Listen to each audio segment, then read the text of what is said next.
From iHeart Podcasts, Supreme, The Battle for Roe tells the story of the unlikely champions behind the landmark case Roe v. Wade, starring Maya Hawke as 26-year-old lead attorney Sarah Weddington. We're challenging the Texas abortion laws in federal court. And Academy Award nominee William H. Macy as Supreme Court Justice Harry Blackmun. Time is not the most important factor. Getting it right is. Listen to the podcast Supreme, The Battle for Roe on the iHeartRadio app or wherever you get your podcasts.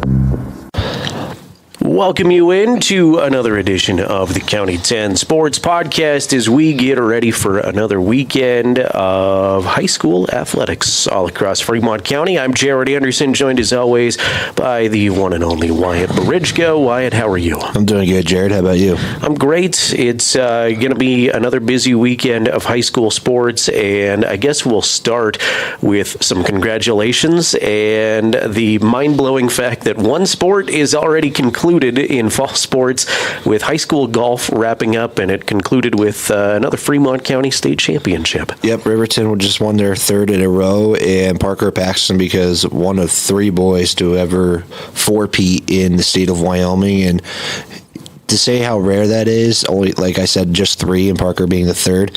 Riverton's got two of those, and his brother Easton. So, that's a rare thing, but it's a more common thing at Riverton High School, apparently, with the Paxton family. It has been crazy recently. You've got the Paxton dynasty kind of in the golf world.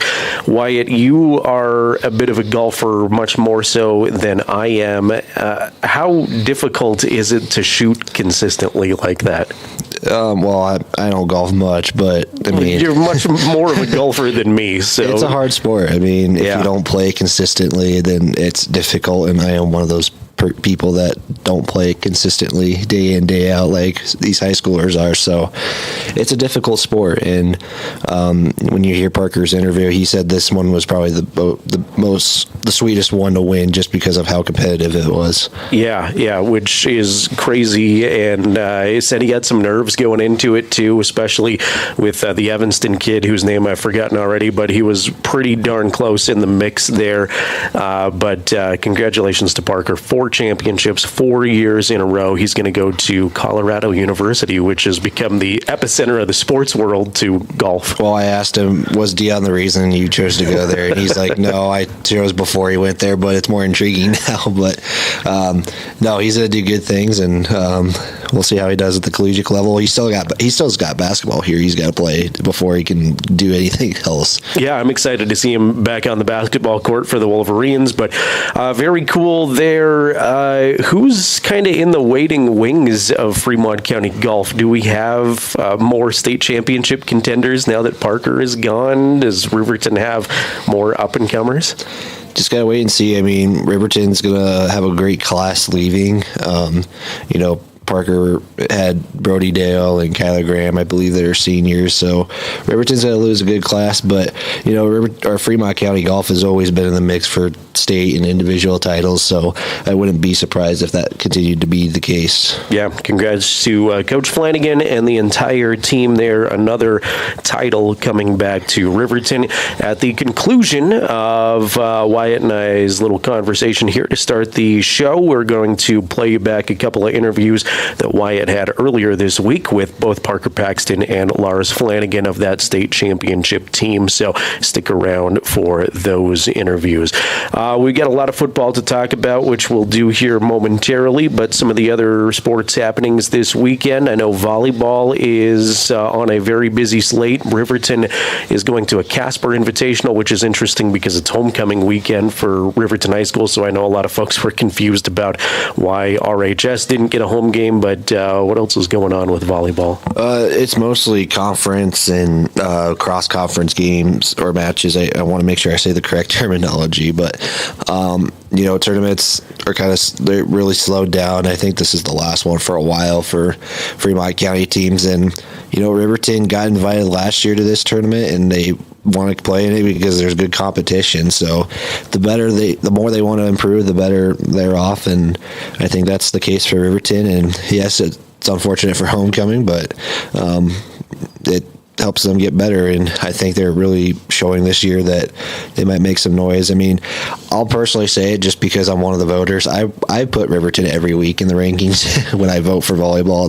That's how much I believe in Riverton this year, just on a standpoint of they have a good class, the coaching's good, and even with the switching coaching, I think Justin Taylor has done good for what he's got to take on. So good core group of seniors there for the Lady Wolverines, I think, that are hungry for some success. They lost to Cody earlier this week, but we'll see what happens at that Casper Invitational. Cross country is interesting, and Wyatt, you were telling me you've got one of the more entertaining, interesting competitions this week. Yeah, Thursday is Lander, Riverton, and Wind River at Cody, and Cody has a race. It's called the Foxes and Hounds, where they send all the JV runners out first, and then it will be the seventh runner for Lex, the sixth runner every 30 seconds, fifth, fourth. And so normally who is the top runners for the teams are starting way behind in last place, and they're going to have to play catch up to everybody. So I think it's unique because the runners who are usually normally behind are ahead, and B, the runners who are ahead are behind, and they got to learn how to race and not chase quickly, but make their way back into that pack. Did you do that one when you were at Cody? I did. I did, and won it one year. You won. All right. Well, there I was you go. Sixth runner though, so you get a Fox and Hound champion right here in Wyatt Barijka. I don't want to toot my own horn. Well, I'm tooting it for you. Congratulations. All right. Let's see. Girls swimming. They up to much this weekend? Not much going on. Lander doing a little quad invite that'll feature Riverton as well, and then Riverton, I believe, is on the road again, and it's just kind of more swimming, it feels like. And we'll see if the Lady Tigers, a couple of tough meets. Normally you see them on the top of this team standings, but they kind of been trailing lately, and maybe that's just a mid-season slump. And I always say it, you peak at the right time, and maybe that's what we're waiting on for LVHS swimming. Yeah, definitely. I'm sure, knowing Lander swimming, they'll be in the mix there somewhere for sure. All right. Anything else before we move on to a full slate of football? College athletics finally get some home action this week. John Gabrielson, if you can't make it, 88-1 or YouTube. Links are on our schedule page as well. Rodeo has got it today or Friday till Sunday, so they get a lot of action going on at the Fremont County Fairgrounds. Nice.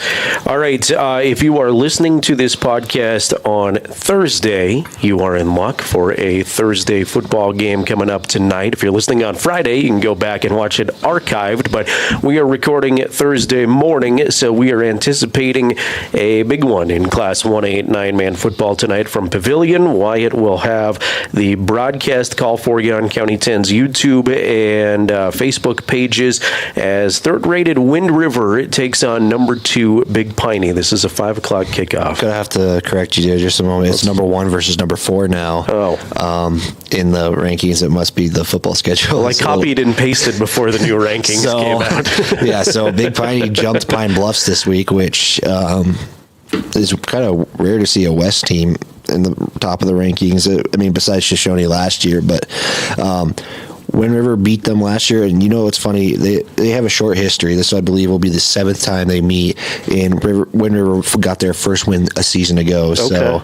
So Big Piney's kind of had the upper hand, but Wind River has played good football as of late, so we'll see how it goes. I'm excited. Yeah, that'll be interesting. I just saw Wyoming-football.com's picks are out. They picked Big Piney, and we heard a lot of talk about how good Big Piney was going to be before the season started, but we'll see with that home field advantage and a tough Wind River team tonight. Yeah, I talked with Jeremy Moffitt, the head coach of Big Piney, before the game, and he's expecting a playoff type atmosphere tonight at Wind River. So, again, it's the only game of the day for Wyoming football, so I feel like a lot of people are going to tune in. A lot of folks from the communities are going to go and watch that game because, again, it is such it's a regular season game, but this is, like I said, this could potentially be a state title matchup or a playoff matchup. Mm-hmm. Yeah, big time atmosphere, and you'll get some casual Fremont County football fans, I think, hanging out there too tonight. About 4:30 for your pregame. We'll go about 4:40. Okay, 4:40, and then 5 o'clock.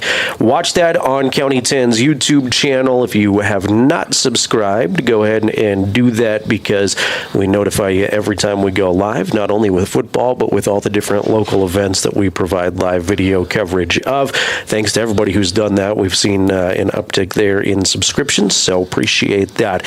Moving on to the Friday slate of Fremont County High School football. Let's start with Wyoming Indian. They go on the road to Grable on Friday night.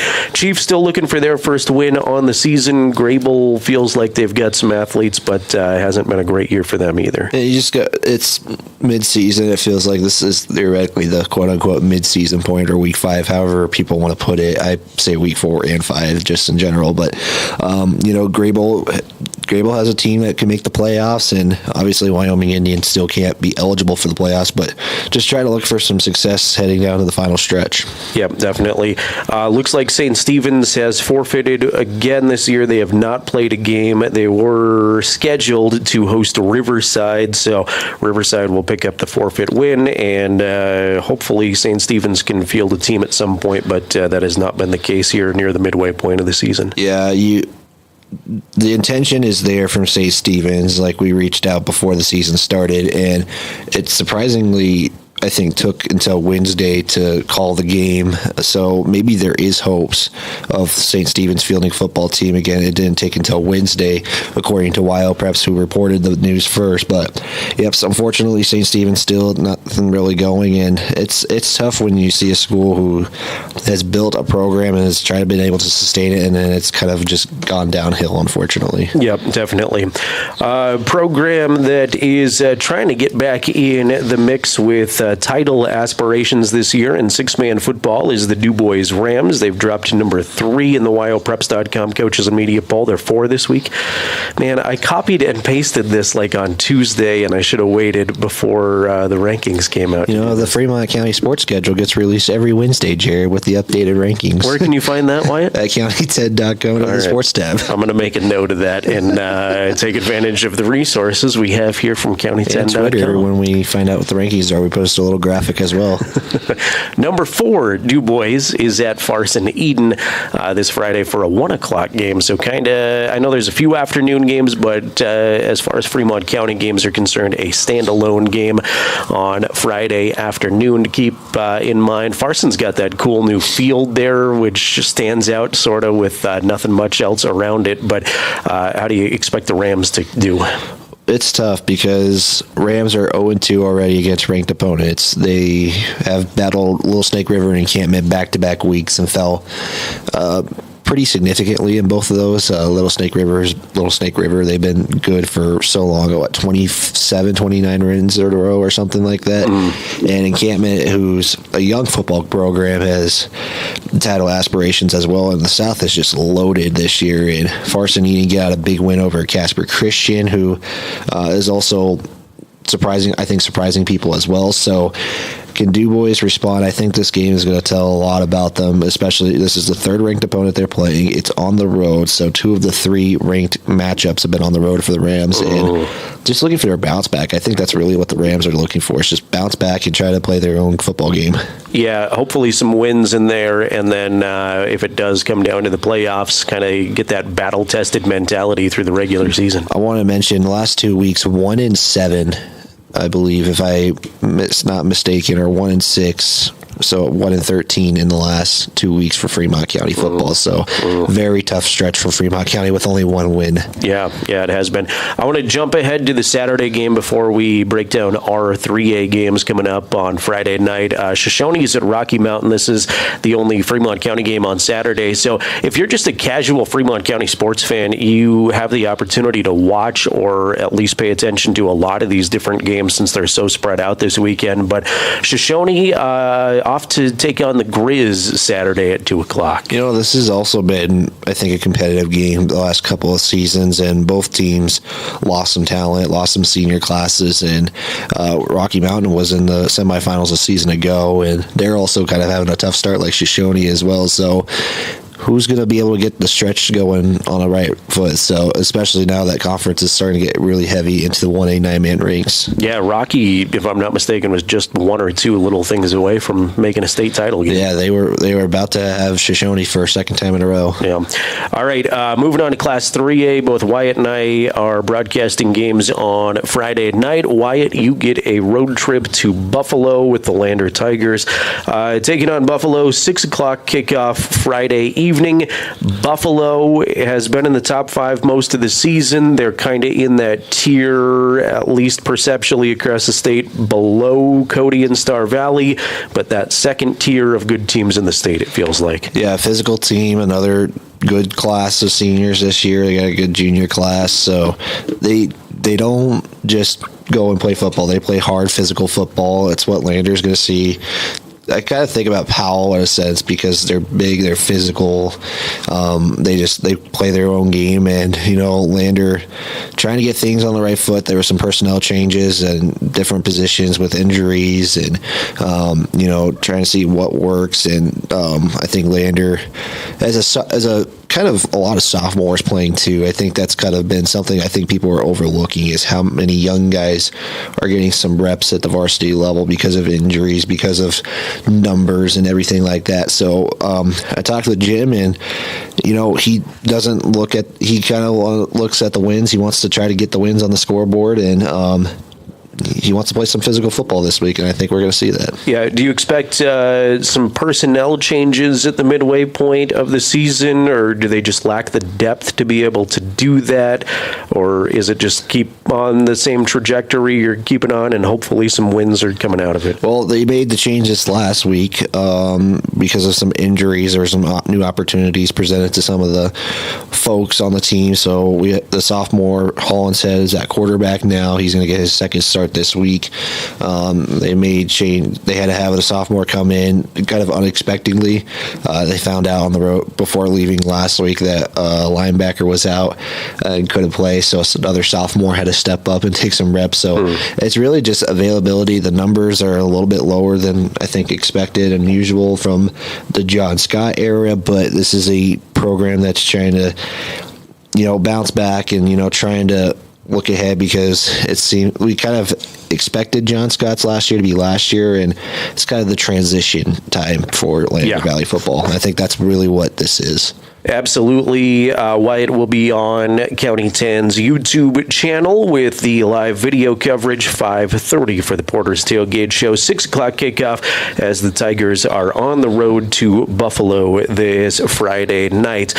Scott Fuller and myself will have the call of Rollins at Riverton Friday. That is also a 6 o'clock kickoff, Porter's Tailgate Show at 5:30 as the Wolverines get a homecoming game, and I feel like this is another one of those matchups. We kind of saw the same thing with Riverton at Evanston, but both of these teams coming into this feel like they have an opportunity to pick up a win. I think when we preview the season, Jared, I think we really overlooked Rollins as a team that, is going to get beat up by everybody, but I think they have at least surprised me in what they do and what they got. They got a win against Green River, who's also having a new head coach, and I mean, you could try to put excuses on a lot of things, but Rollins last year was at a double wing offense. They switched that into a gun. So, I mean, they changed a lot of things around, and they have a good team. I think they can surprise people, and they almost surprised Riverton last year, and I wouldn't be surprised if they pulled off something against Riverton this week. Yeah, it's a really interesting team. I see that they lose to Pinedale 6-0, and you kind of think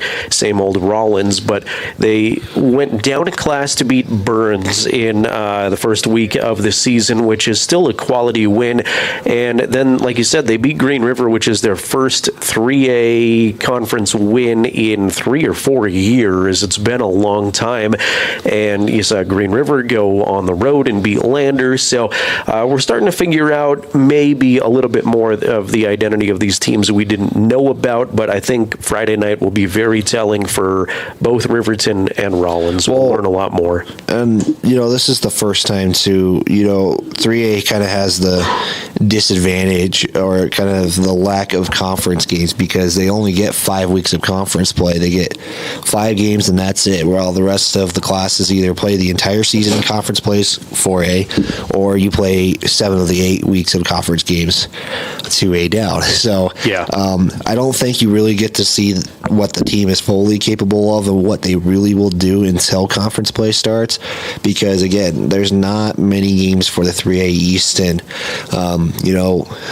throw out opinion. I wish we had more conference games, but it's just the reality of Wyoming football, and I think we're really going to see some teams and what they want to pull out starting conference play. Yeah, definitely so. Would be a big boost for Riverton if they want an opportunity to get back in the playoffs to take care of their homecoming opponent. You've got, of course, Lander and Riverton, the big rivalry coming up next week to look forward to. Don't want to look too far ahead because these games are important, but we're excited about that keeper of the gold match. And I don't know if you've asked Coach this question, but I asked Jim Burt, and I was like, do some players kind of look towards that game next week and maybe lose some focus on their upcoming game? And Coach was like, I want players to focus on the upcoming game because that's first before we get into that rivalry game, because last year didn't say anything. Riverton really brought it to Lander and took that game to overtime. So I'm curious to see if players look towards that game next week and maybe lose a little bit of focus on the upcoming game. Yeah, that would be a great question for Coach Lenhart as well. And I know Riverton's got at least a lot at stake, it feels like, with this Rollins matchup and a winnable game on Friday. But it is hard not to look forward to that Lander-Riverton rivalry because it's so much fun. So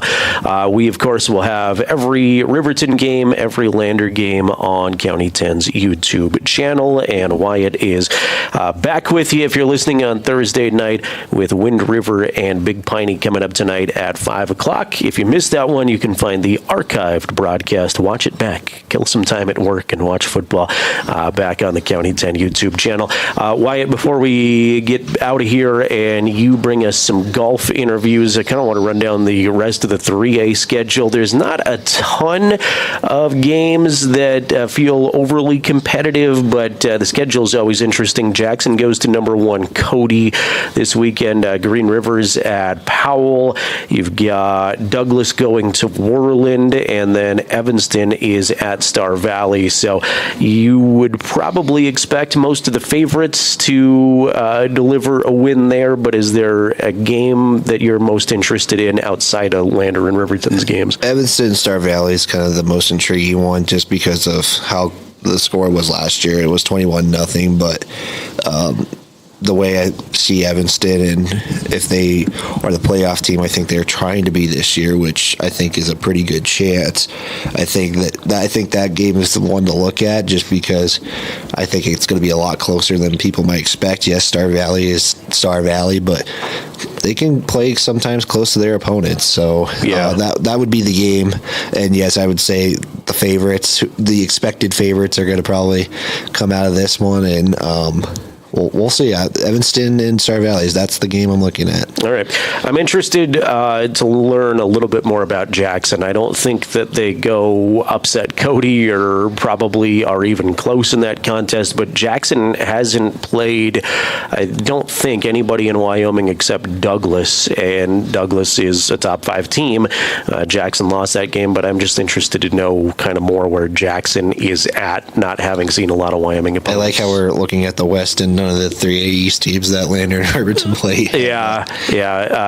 Just interested in the overall picture of 3A. But Cody, again, number 1 this week. They're a little bit more clearly the number 1 team. Last week in the WyoPreps.com poll, both Cody and Star Valley had 14 first place votes. I saw a few more for Cody this time around. Yeah, it's just kind of voting is starting to take shape, and you look at that, Jared, and again, the full breakdown at WyoPreps, but the weirdest ranking, the weirdest class, in my opinion, has got to be 2A, just because of all the upsets that happened. I mean, Level shocked number 1 Lyman and dropped them all the way down to 5. It's crazy how week to week it changes. I even have a Google Doc of how I put teams and how that it rarely changes, but there's definitely significant changes I see throughout the season. Major shakeups there, some other shakeups in pretty much all the other classes, but it's been the same 5 in 3A throughout the season. They've traded places, but I don't think any of the 5 have changed. Nope, and just a couple of teams getting votes. I think Evanston was one of those teams that go with votes, and I think Jackson earned a vote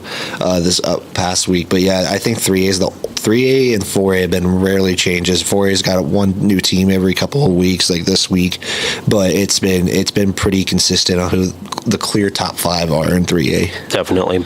All right, Wyatt, we will watch your broadcasts again on Thursday and Friday. More Fremont County football. You can follow along with all of our football coverage on the County 10 YouTube channel. Search for County 10 when you go to YouTube. Hit the subscribe button if you haven't done that yet, and we'll notify you there every single time we go live for games. You can listen to the Wolverines audio on 105.1 Jack FM Friday night. You can listen to the Tigers audio on KOVE 1330 AM and 107.7 FM. All right, coming up in just a few moments, Wyatt has some audio coming from the state champion golfers, Lars Flanagan, the head coach of the Riverton boys golf team, and 4-time champion Parker Paxton coming up.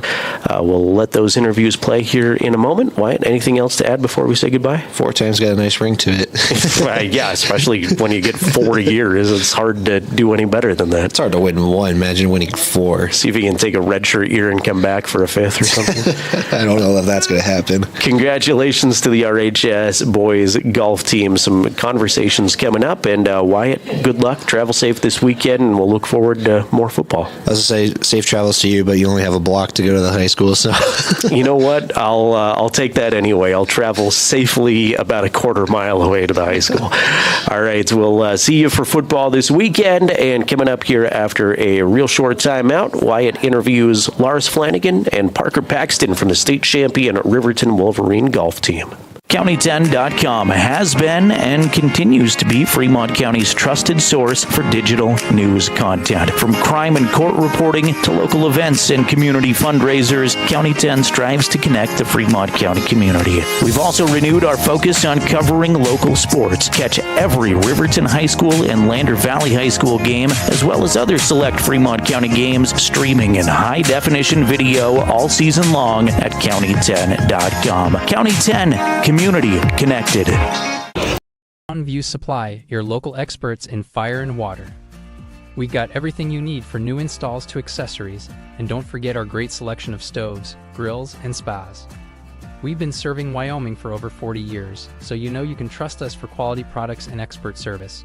Visit portersmbs.com or stop by our Riverton or Casper locations today. Porter's Mountain View Supply, located on 750 East Sunset Drive in Riverton.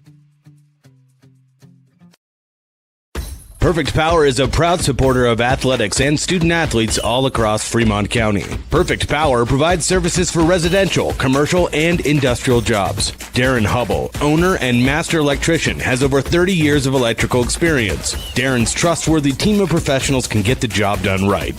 Perfect Power, serving Fremont County and surrounding areas. Stop into 1320 West Main Street, Lander, or give him a call at 307-332-7184. At Eyes on Fremont, we know that good vision is about more than just seeing clearly. That's why we're dedicated to providing expert eye care for the whole family. From children's exams to contacts, LASIK to glaucoma treatment, we're here to help. We accept most insurance plans, and our experienced team will make sure you feel right at home. Schedule an appointment today at 111 South Broadway in Riverton, or give us a call at 307-856-9000. Visit WyomingEyes.net to learn more. How many letters? 5 letters. Just think about, what am I doing right now? Smile. Smile? Uh-huh. This is so easy.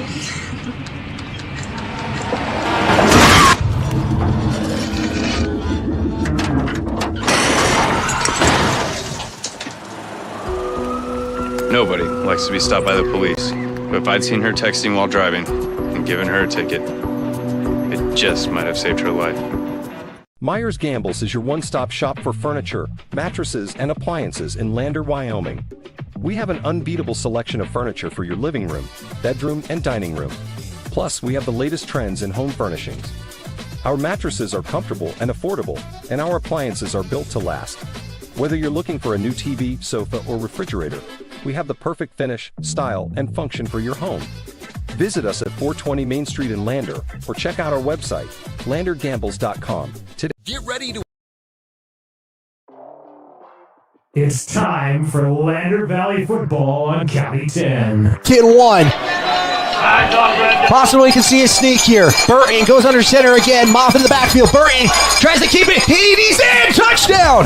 It's the 3A East Conference opener that features the Lander Valley Tigers against the Buffalo Bison.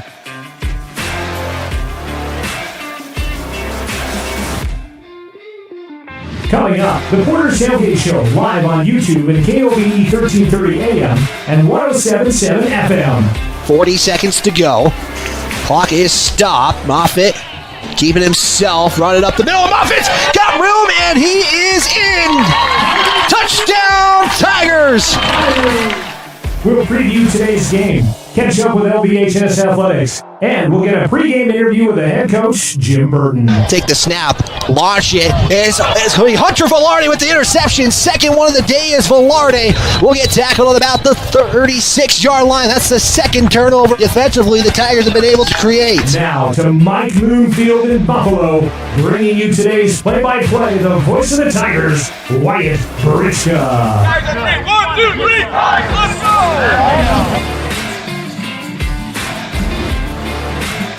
We start conference play in Johnson County to start, or the finish of I-25, however you best you want to put it, where the Tigers will look to start conference play with a win and try to get a winning record going into the big game, the keeper of the gold one, next Friday. Good evening, folks. Wyatt Barichka bringing you Lander Valley football live on the County 10 Sports Network. That does include YouTube and Facebook for video coverage. You can also tune in on our radio coverage on KOVE 1330 AM and 107.7 FM. You are tuned in to the Porter's Tailgate Show. It's brought to you by Porter's Mountain View Supply.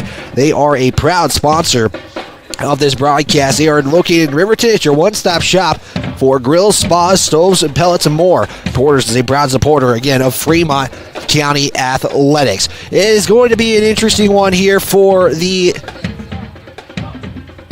Tigers in this one. Again, this is the conference play. This is the games that are going to start to matter for this one. The Buffalo Bison are a team that could go the distance, and they played Cody last year, in the semifinals. They actually played them a week ago in this one. The Tigers last week fell to Evanston 40-6, but got something going offensively late in that fourth quarter. We'll see if that can carry over in this one. It's not going to be any change of personnel on the offensive side of things. Again, it's a couple of injuries, but other than that, it's really going to be the same personnel for the Tigers in this contest today. Coming up on the Porter's Tailgate Show, we caught up with our Tiger Weekend coverage where we talk with all Fremont County teams that are in action. We also will have a pregame interview with head coach Jim Burton. We'll take a look at some of the action that's happening around Fremont County Athletics. We do have a final. I believe DuBois pulled off a ranked win. They get their first ranked win of the season after playing 3 consecutive, so they go to 2-2 on the season, 1-2 in conference play. Whoever you may be tuning in, we cannot thank you enough for tuning into this broadcast of Lander Valley Athletics and on the County 10 Sports Network. We're going to step aside for our first time out. When we come back, we'll preview a little bit more about this game and get into our Tiger Weekend. You're tuned into Fremont County football on the County 10 Sports Network. Open Road Sales Event. We're giving away a complimentary Wyoming State Parks pass with every vehicle sold, so you can get out and explore our beautiful state behind the wheel of a brand new vehicle. Plus, all Fremont vehicles come back by Fremont Care, so you'll be covered no matter what the Open Road has in store. Visit Fremont Chevrolet GMC in Riverton, or shop online anytime at fremontmotors.com and start your Wyoming adventure today. Did you see Allison at lunch today? I'm gonna text her. I'm gonna text Allison. Hey, hold up, Matt's calling me. Hey, we got the food and we're on our way right now. Hey, who's coming, bro? You're the one that needs help.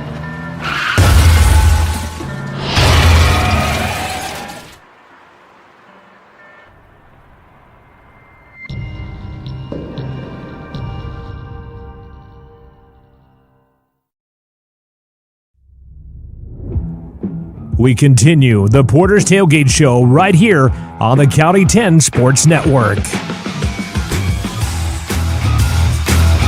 This is the Porter's Tailgate Show. Big shout out to to Perfect Power in Lander. Make sure you give them a call for all of your electrical needs as we are awaiting the coin toss results here.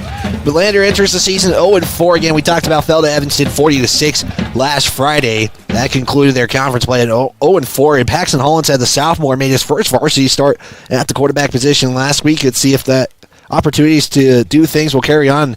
Interesting to see. I'm going to take the graphics off for a minute. The Tigers lining up as a team and just waiting how the coin toss results go as the Tigers are about to call this coin toss in the air in this one. Like I said, Buffalo played Cody last week. They are 2-2 on the season. They fell to Cody 34-7. It's actually the lowest scoring amount of points for the Bronx. So Buffalo defensively eliminating Cody as Buffalo has won the toss. They have elected to defer to the second half. So Lander will get the football to start this contest. So there's your result of the coin toss. And Lander will defend the right end zone on your screen. That will be the south end zone for, we're taking a look at the north and south type thing. So Buffalo again entering the season 2-2 on the year in this one. So it will be the 21st overall meeting between these two teams. Buffalo leads the series 15-5. They won last year by a margin of 8 points, 29-21. Lander won the last two prior to that contest. They first played in 1937 and 38. They would not see each other again until the 2004 season, where they met at the state championship game. Buffalo would win that 41-10. Then actually started an 8-game winning streak against the Tigers. Since then, Buffalo is 6-4, dating back to 2011. We're going to step aside 30-second timeout. We'll get into our 60-second timeout. We'll get into Tiger Weekend here on the County 10 Sports Network. We caught up with volleyball and cross country. You're tuned in to Lander Valley Football on the County 10 Sports Network. Wyoming 4x4 is the place to go for all your upgrade needs. From lift kits to bumpers, grill guards to bed liners, we've got everything you need to take your ride to the next level. We use top brands for our bumpers like Fab 4s, Ranch Hand, and Rhoda Moore. So get your vehicle ready and stop at Wyoming 4x4 or give Dan a call at 307-857-3175.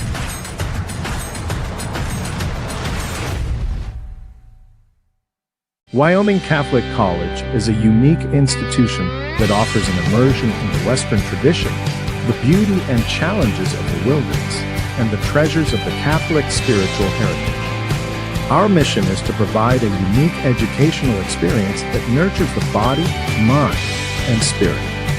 We are proud of our alumni success stories and the learning opportunities we offer through our academic outreach program. Come and explore our campus in Lander, Wyoming. Our Tiger Weekend will start in cross country, where the team competed in Cody yesterday. They competed in a unique race called the Foxes and Hounds race. It puts runners who are normally finishing behind in the front and the top runners from the back. It's a unique experience and a fun race, according to Coach Kevin Green.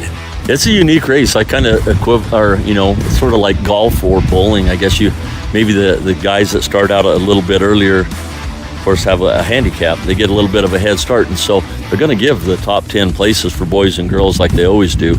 But those guys that have maybe been behind a little for the season, or maybe don't have all the glory, their name in the limelight, they have a chance to run to the front, not get caught by those guys starting later, and that's the whole deal.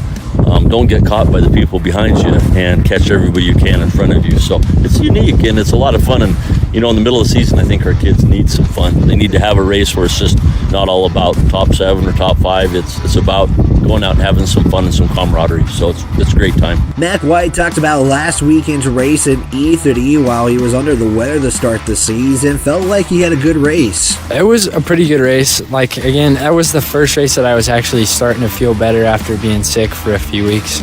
So that was good, and I feel like most everyone on the team's race strategy was good, and it felt good to finally get back going.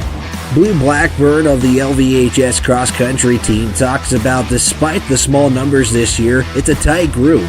I really like this team. We're all just really close. We suffer with each other every day, so it's kind of hard not to be close with each other.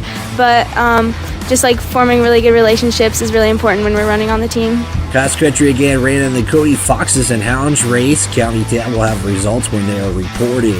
In volleyball, the Lady Tigers played their first conference games of the season. Unfortunately, they would go 0-2. One of them would be a 5-set match, while the other one was a 3-set match. Stacey McFadden talks about despite some of the things showing in some matches, some of them aren't, and trying to put a complete game together. Yeah, I think, that's kind of our focus, during the week at practice. To be honest, last week our focus was blocking. It has been for a lot of the year. That's kind of our first line of defense. And so on one hand, I'm really encouraged when they're able to go out and translate those skills into a game. Like I said, we blocked really well against Mountain View. But then again, when you see other skills break down and that they're capable of performing better in those areas, it's, a little frustrating. I told them that when we're able to put all of it together, they're going to be a real special team. Kendall McFadden, a junior for LVHS, played some different positions last Saturday and talked about what it was like for her, but also for the team. What was that like personally for you, but also as a team-wise? How did you think it kind of reflected on the court? Our blocking was definitely the best it's been Saturday against Mountain View. So volleyball had their match in Lyman yesterday. We'll report results on our Twitter at County 10 Sports. The Lady Tigers swim team only has one meet this week where they're hosting a quad with Riverton, Rollins, and Whirling coming to town. Lander is looking to get on the winning side of things. Check out county10.com for results when they were reported. Lander Golf concluded their season this past weekend in Whirling for their state tournament. In the team standings, the Lady Tigers would finish 7th overall. The Lander boys would secure a 5th place spot. It would be only one All-Stater from that tournament for Lander and Riley Stout. To qualify, golfers had to finish in the top 10, which did include ties. Riley Stout was the only golfer again to be elected All-State for Lander Valley. You can always listen to the full interviews on county10.com and our County 10 Sports Podcast. You can always make sure to subscribe and be following our sports podcast every time Tiger Weekend is released. This has been your Tiger Weekend on the County 10 Sports Network. When we return, it's our pregame interview with head coach Jim Burton. You're tuned in to Lander Valley Football on the County 10 Sports Network. With all the news you need to feel connected. From sports to board meetings and community features, we work hard to bring you all the latest updates you care about. Visit us today at county10.com. County 10. Community. Connected.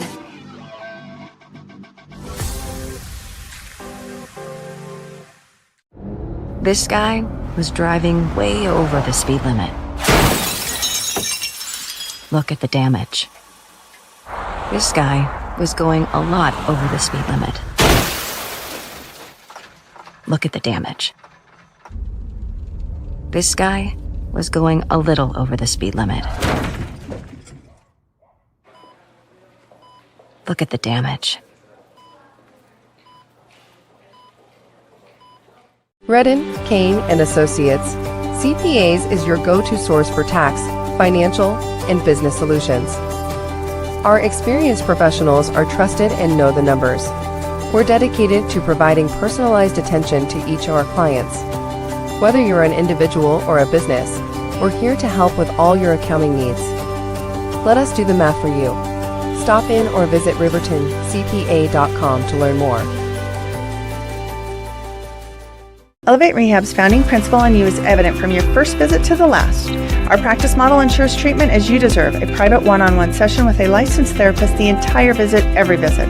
All therapists hold advanced credentialing, including 2 certified hand therapists, an orthopedic clinical specialist, an MDT therapist, as well as pelvic floor and pregnancy rehab offerings. With over 100 years of combined experience between our 7 clinicians, Elevate is your ticket to health. Find us in Lander, DuBois, and visit our website or Facebook page. Choose Elevate Rehab to elevate your outcomes. If you're looking for the best home cooking in Lander, look no further than Ma'am Ma's Kitchen. Our mouth-watering menu will have you coming back for more. From our famous Ma'am Ma's breakfast to our burgers, we've got something for everyone. Our friendly staff and welcoming atmosphere make us the perfect spot for a family meal or a night out with friends. Don't take our word for it. Check out our rave reviews. Call us today or visit our Facebook page to learn more.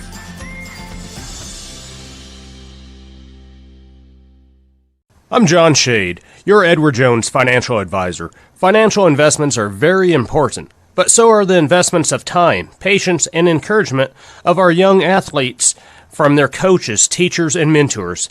That's why Edward Jones is a proud sponsor of the Lander Tigers on KOVE. Call John Shade or stop by my office at 824 West Main Street for all your investment needs. Edward Jones, making sense of investing. Member SIPC. RE/MAX All-Star Realtors are proud to sponsor sports across Fremont County for the 22-23 season. RE/MAX All-Star Realtors was founded in 1991 with the goal of doing real estate in a way that would make our clients' lives as easy and uninterrupted as possible. They've completed many transactions involving residential, commercial, vacant lots, farm and ranch, and investment properties, and can help you with any goal you might have regarding any of these today. RE/MAX All-Star Realtors, 938 West Main Street, Riverton. See them online at remaxriverton.com.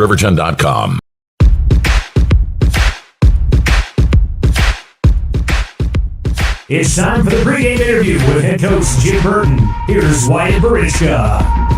Jim Burton, head coach of the Lander Valley Tigers, and coach, you went up to your former team last week. But what were some key takeaways from that game last week?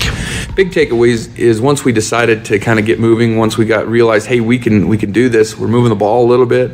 Defensively, we're getting a few stops. They get one or two big plays and then a couple short fields. If we take away some of those opportunities, it's a much closer game. And if we finish a few drives, between the 40s, we move the ball pretty well, or between the 20s, just getting into the end zone was an issue until very late. And by that point, it's a game that's out of hand, and we're just trying to get some momentum, get some of our young guys some experience. So that happened. And that's the thing, is that all of our guys are pretty young.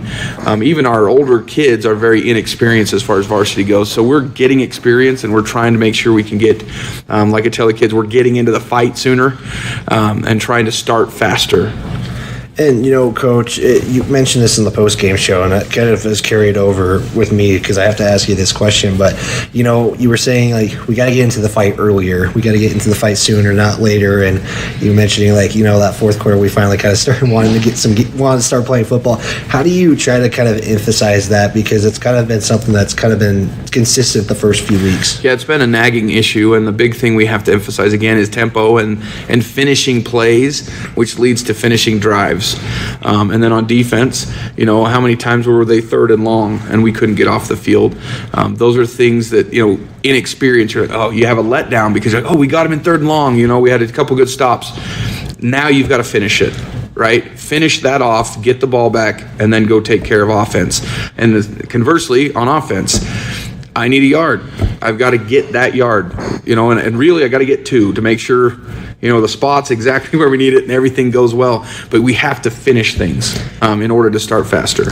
And how do you maybe try to put that in practice and put that, try to be... Well, we try to... The big thing there is anytime we're going 11v11, trying to rep plays, you've got to make it as game-like as possible.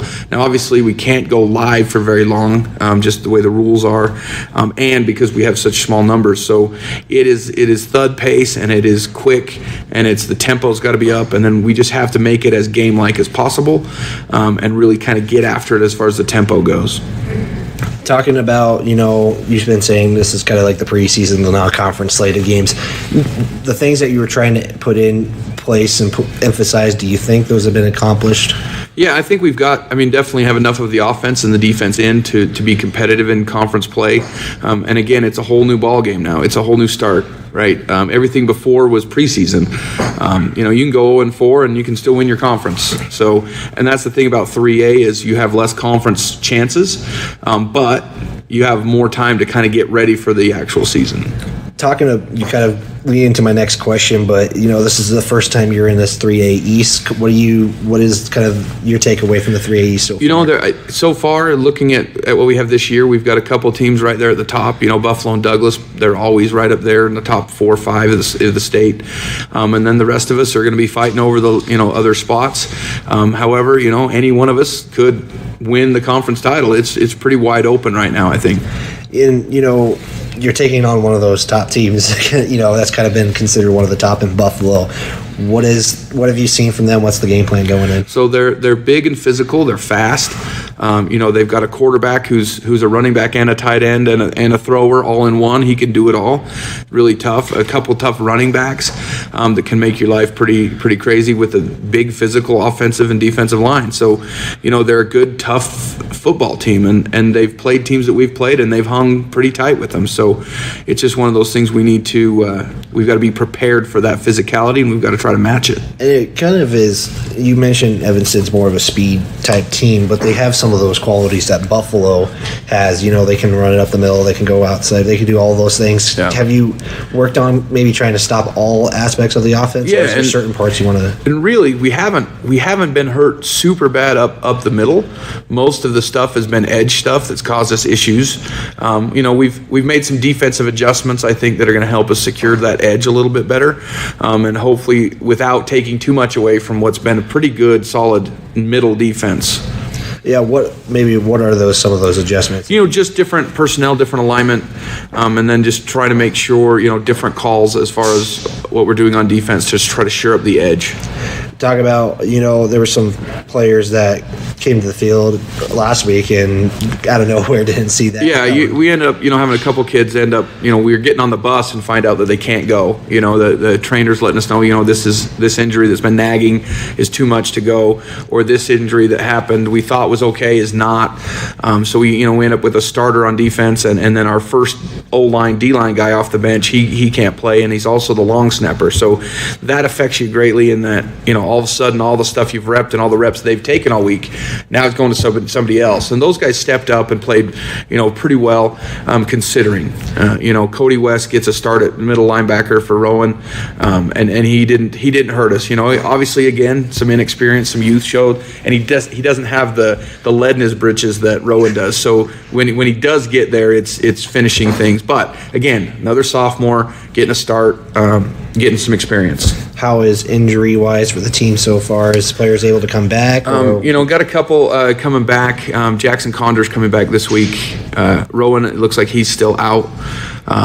Braden Baker is a couple weeks out. And then other than that, we're looking fairly healthy. Plus or minus. Rivera's still out. Things like that.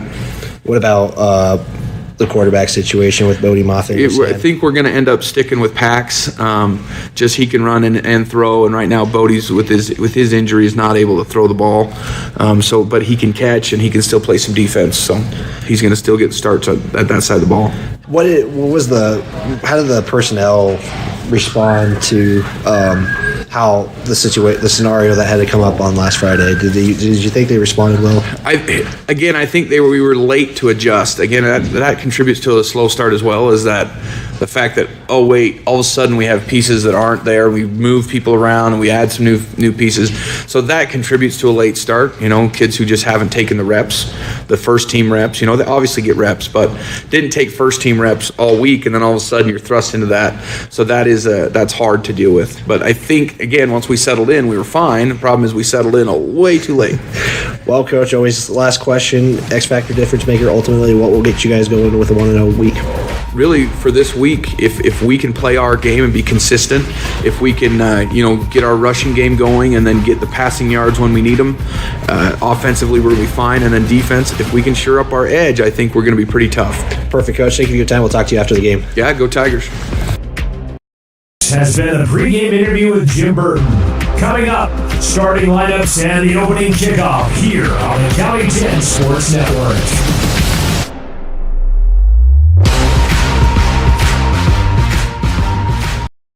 Central Bank and Trust is a local bank that is focused on technology and convenience.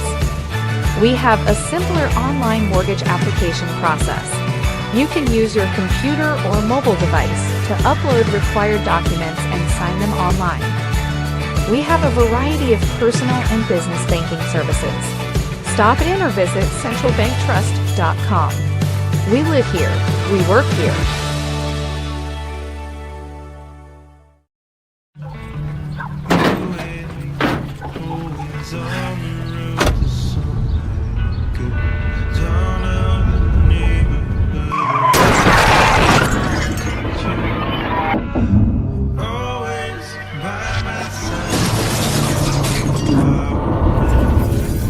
Hoping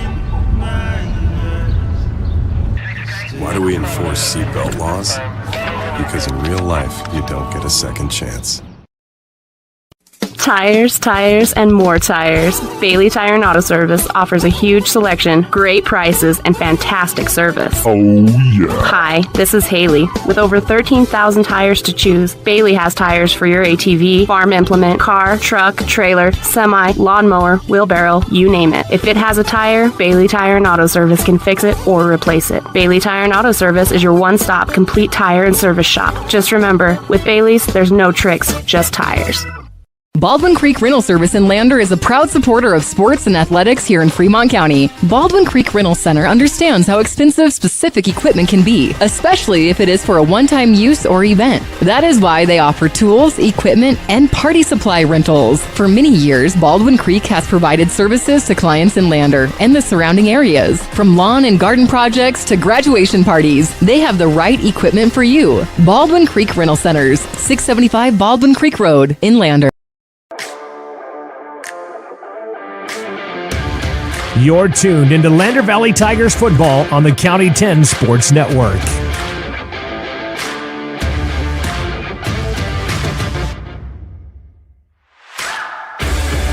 We are back here on the County 10 Sports Network. That also includes our radio station, KOVE 1330 AM, 107.7 FM, Lander, Wyoming, as we get set for some 3A East Conference football. Let's take a look at the starting lineup. It's going to be the Tigers who get the starting offense tonight. Going to be quarterback Parker Paxton. Brady Baker will be in the backfield. Wings will be Hunter Smith Velarde, followed by Parker Burton on the right side of the formation. At the line will be Tristan Osborne, Zane Cabrielis, Caleb Hamilton, Gavin Romer, Cody Phillips at right tackle. Your receivers tonight, Joel Jummer and Bryce Mason. Tigers going to be in their white tops, green bottoms, green numbers trimmed in black with a black helmet, Tiger decals on each side, and they will also be wearing, like I said, so new concept that I saw last year or did not see, but Buffalo going to rock the black tops, gold bottoms, as the numbers are in the jerseys are trimmed in gold. Got the gold helmet with the Buffalo logo on each side. Taking a look at how these two teams will stack up. Tigers will start them offensively on the stat side of things, since we're at that point. They're waiting to break the huddle here. Tigers have the number 11 ranked offense. They average 138 yards a game. They have the number 12 passing game, averaging about just 22 yards a game. 11.1 yards, though, per completion. It's almost mid-rank there if you take a look at that. Buffalo ranks 7th offensively in passing. Total rushing, though, Lander Valley number 9 offensively, 116 yards per game, as the Tigers are still waiting to break the huddle. We still have about 90 seconds left on the clock. Once again, we are on YouTube and Facebook, as well as radio KOVE 1330 AM 107.7 FM. Shout out to the Lander folks who made the long travel from Lander Valley to Buffalo. They're on the opposite side. As you can see them in the stands. We're on the home side of things, as we are just waiting for the Tigers to break their huddle. Buffalo all ready to go here, as it will be Hazen Camino who will be kicking it off. And a couple of key things that are a couple of key players actually missing tonight. Bryce Camino and Will Hammond, both of them are running backs and wide receivers, and unfortunately they are out of this contest. So I was talking with Coach, it's going to be pretty much the Eli Patterson show. They're going to try to hope to spread things out, as we are finally able to see the Tigers disperse out. Deep to return for the Tigers will be the freshman Finn McFadden, third quarterback on the depth chart, as they get set here. Put football on the tee. They got 4 on one side, 5 on the other, or 6 on the other, excuse me. On the near right hash as we get set, and we are underway here in Buffalo, Wyoming, as Finn McFadden is going to receive it. Get right before the end zone. He's going to try to get it around to the right side of the field, and he will be tackled at about the 20-yard line. That will be 1st and 10. We are trying to help out the Riverton folks here, but it will be 1st and 10. Hollinshead going to get his second start for the Tigers. And he'll get the play and bring it in. I did notice in warm-up they were throwing it a little bit more than what I've been normally seeing, so we'll see if there's a chance for them to do it here today, and we'll start off in that flex. Oh no, we're going to start in the gun here. Normally they go in the flex ball, but they'll start in the gun. In the backfield is Baker. Paxton Hollinshead going to drop back, roll out to his right, and it's going to be Hunter Velarde who has that go right through his hands. So the Tigers right away starting off with a passing play. Like I said, they normally go to the run, but we'll start off with the passing play. It's going to be incomplete. It was intended there for Hunter Smith Velarde, second down and 10. So again, Buffalo, one of the two East teams that have been ranked in the Wild Preps Coaches and Media Football Poll all season long. And actually jumped Douglas this week. As we get set for a second down. 10 to go. At about the 18-yard line, they officially rule it. Hollinshead goes under center. Parker going to go in motion to the right side. Ball is out, and somehow the Tigers get on top of that. And that was Braden Baker who's able to get on top of it. Loss of 3, no, maybe 2 on the play. And it's going to be third down and long, and let's see if they go through the air again. Is Bryce Mason going to come out? Landon Jones will come in. It's going to be third down and 12 to go, so they do say officially a loss of 2. Ball at the 15-yard line. They officially rule that. 4 officials on the field tonight for this 3A East Conference opener. They'll go in that flex bone formation. Parker Burton goes in motion. Hollinshead play action. Throw it over the middle. It's going to be picked off by the Bison. And right away, it's Zane Huber who is going to try to go the pick 6 distance, and he does. Second pass attempt, and it's part of getting those reps as you take a look at your Gambles replay. And it was just going through the hands of Jones, and it was picked off by Huber, and he took it the distance to the end zone.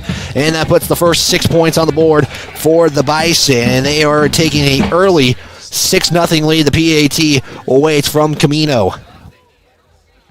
Like I said, Bryce Camino is out, so it's Hazen Camino to do the PAT duties. As again, we are inside the press box because weather conditions not ideal later on. His snap, put down, kick is up high and good. And that will make it a touchdown scoring lead. It's 7-0 on the Fremont Chevrolet scoreboard. Step aside, 60-second timeout. Right after this, you're tuned in to Tiger Football on the County 10 Sports Network. Northside Auto Body Shop in Lander is proud to support sports and student athletes for the 22-23 season. Northside Auto Body is a staple in the Lander community and is primarily engaged in automotive body, paint, and interior repair and maintenance. If you hit a deer or have a vehicle accident, Northside will get your repairs handled and accept all forms of insurance. Javi and the crew got you covered at Northside Auto Body Shop, 323 North 2nd Street, Lander. This is Maven, award-winning optics for the adventurous. From binoculars to spotting scopes, Maven has you covered. Be prepared for scouting, wildlife watching, or any outdoor adventure. As a proud sponsor of local high school sports, we wish all the Fremont County athletes the best of luck this season. Visit mavenbuild.com for more information and to order. Maven, discover something new. Goddard. Subscribe and turn on the notification bell to be alerted every time a new video or game is on County 10's YouTube page. Pick 6, 15 yards out of the end zone for the Bison, gives them a 7-0 lead as the kickoff is away here as McFadden's going to receive it at the 10-yard line. Clock starts to tick down. He's going to try to go up the middle here and will be wrestled down at about the 27-yard line. It'll be 1st and 10 for the Tigers. So Tigers 2-to-1 ratio pass and run. So Tigers went 2 passes to start this drive, and we'll see what they go do here. First time the Tigers as well. So first time playing on the grass. They did have some heavy rain. And the Tigers will line up in the gun again. They got Baker in the backfield, 2 receivers, 1 on each side of the formation. Hollinshead gonna get nailed right away by Hayden J. Wars. And he took a big hit. That's going to be a loss of 5 on the play. A loss of about 5 for the Tigers. Big loss there. Not sure exactly if the play just kind of broke down as Hollinshead went one way, backs went another way, and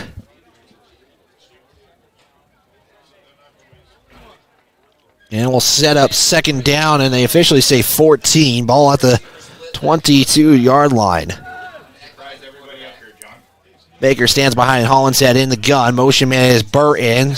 It's going to be a slow pitch, and somehow Hollinshead gets to the Parker Burton and makes a shift, and he'll get maybe 3.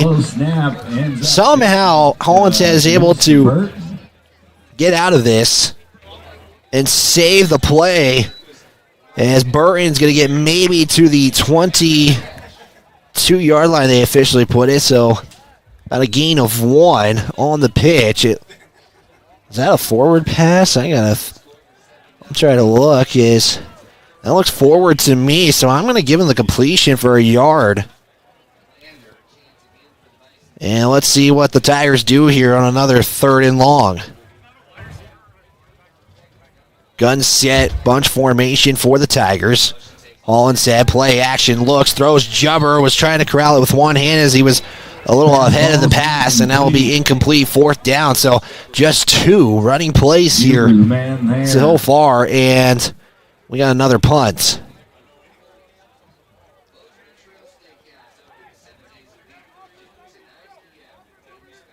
Will be Jubber to punt.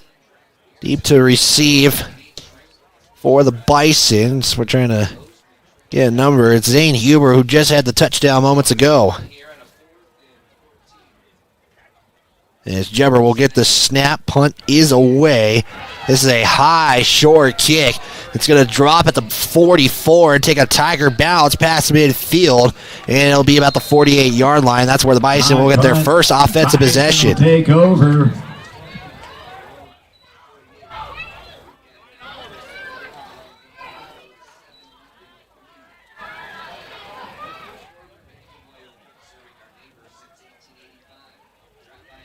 So Eli Patterson, again, is going to be without a couple of his top guys tonight. Bryce Camino and Will Hammond, the running back.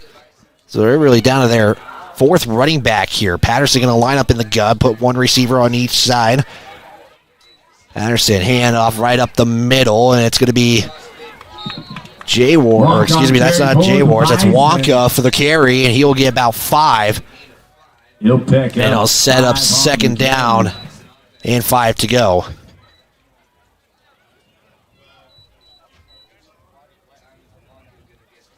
And yes, we could see kind of more carries for Wonka again with those injuries. They're going to put 3 receivers to the bottom of the screen, right side of the formation. Patterson in the gun, and we're going to have either false start and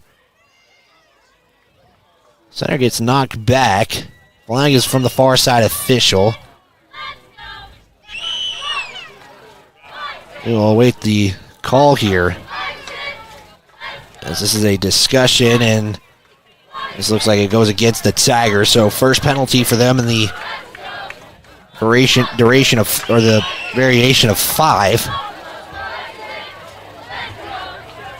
And they'll reset, same formation. 1 in the backfield is Wonka, to the right of Patterson. It's the snap, drop back. It's going to be a swing pass out to his right side. And it's going to be caught and taken for about maybe 4. We'll see where they spot this. And that's going to be about a gain of 3 on the play. As that pass was to Hazen Camino. That's his first reception of the day. And they're going to give him 3. That is Patterson's first reception. Actually, they put the ball at the 39. As Patterson will take it himself, tries to go to the left side, breaks the tackle, and he has more. He's got Landon Jones to beat, and finally gets him dragged down, and Tigers are able to come and complete the tackle, complete the play, and that will be a first down. And that was a big carry right there. It was at the 39-yard line. They get to about the 15. Out of a 20-ish, maybe a 24-yard run, it appears, from Eli Patterson, and we are expecting that to be the case, just kind of the Patterson show tonight. Bridger Valley final, Mountain View 31, Lyman 8. 3 receivers right side of the formation, walking on the right side of Patterson, so looking far right as that pass is going to be caught by Huber. Huber breaks one tackle. He's got some room, and he's got Landon Jones to beat again. He is in. Touchdown, Buffalo. It makes it now 13-0 Just a little swing pass set up with a screen onto the right side, and he's got enough blocks, and we have Laundry on the field. And it's going to go against the Bison, so negate that touchdown. And so that goes back and back him up a few yards. And so the flag goes against the Bison for... That will make it 7-0, and that's a 5-yard penalty. So they gave the false start, and everybody thought it was a touchdown up here. We thought so, but we just caught just enough of the yellow on the field.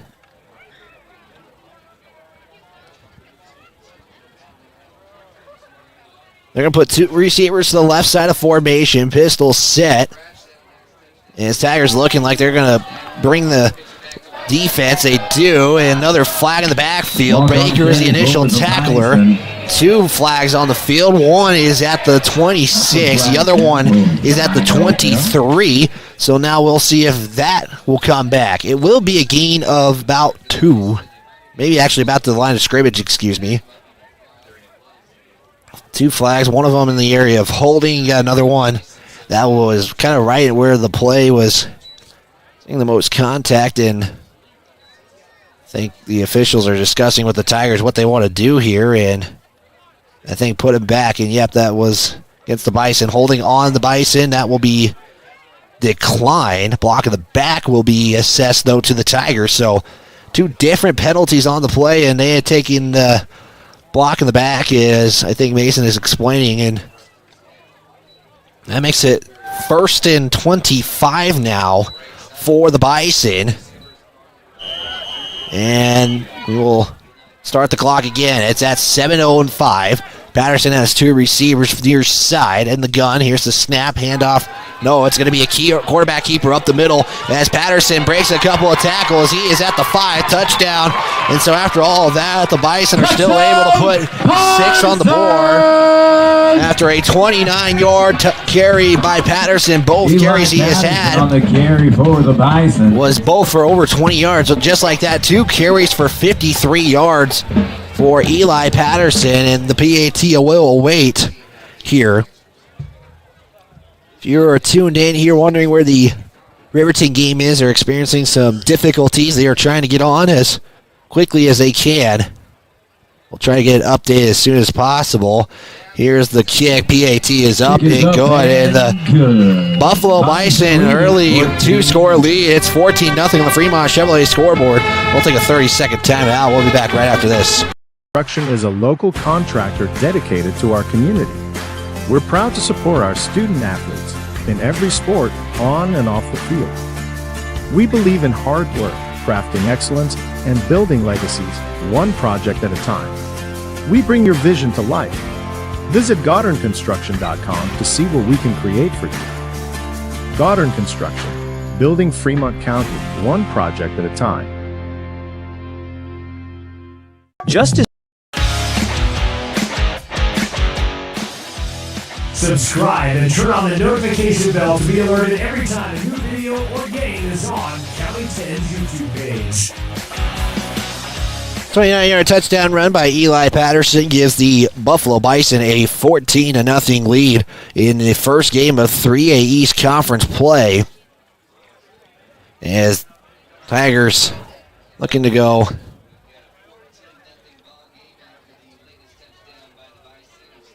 again, we're still working with the Riverton side of things, make sure they get on. But, again, Lander will play host to Riverton on their homecoming game, and that'll be next week. It's going to be a big broadcast. We'll have that covered. We'll have more details about that later on. So, it'll be Camino to kick it off here. McFadden will let that one go to the end zone. And that one will set up 1st and 10 at the 20-yard line. Lady Tigers fell in a heartbreaker to the Lady Eagles of Lyman. Set scores. Lady Tigers got set score number 1, 25-20. These were yesterday's results. Then the Lady Tigers would fall 25-23, 25-16 in set 3. Set 4 was 28-26 and then fell by 2 in the final set, 15-13. So the Lady Tigers starting quad play 0-3, unfortunately. Hollinshead going to get things going here. They'll line up in that flex bone formation. Got one receiver each side. Burton goes in motion. Hollinshead loses the football, and now he's going to have to figure out what he can do here, as that was a broken play from the start. As part of the wet conditions here. Ball could be just a little bit slippery, and Hollinshead will just get right back to the line. 2nd down and 10 to go. The Tigers just -6 yards of offense to start this one. And he does include a pass completion as well. So I did get that kind of Hollinshead prayer pitch was kind of forward, so I gave him the pass for it. They're going to put one receiver to the bottom of the screen. That's Bodie Moffitt just on the right side of the numbers. Hollinshead under center. Burton goes in motion. Handoff right up the middle is Baker. And that will be maybe a gain of 2. Gain of a couple. As they actually gave Hollinshead a gain of 1 on the play. 3rd down.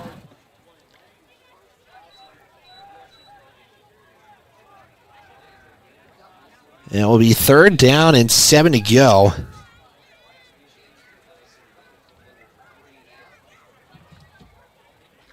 And we'll see what later Tigers do here. Hollinshead just 1 of 4 to start this contest. The Tigers have the number 11 offense. Hollinshead drops back, looks to pass, will throw it in the middle, and that is somehow intercepted by Huber again. That goes to the hands of Bryce Mason. That's the 2nd INT of the day for Paxton Hollinshead, and that goes right back to Huber. Let's see if we have a replay of this. If you just get this goes right through the hands, and unfortunately we don't have the interception. That's a turnover. Bison going to start in great field position as we have a flag on the play. And yeah, there is a flag on the play. I saw the official throw it out. Face mask on the Tigers, so just give them even more better field position. The ball is at the 25. And it'll be the 25-yard line, so just 5 yards outside the red zone. And they got to move this football up. I haven't seen them move in. There they go. So they'll put it to the 20-yard line in the red zone.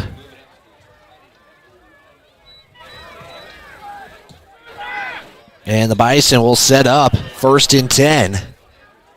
They'll line up 2 receivers, a 3-receiver set to the near side, 1 to the far side. Patterson takes the snap. Here's the handoff to Wonka, and he'll be taken down after a gain of about 5. It's right back to the line of scrimmage. So 2nd down and 10 to go.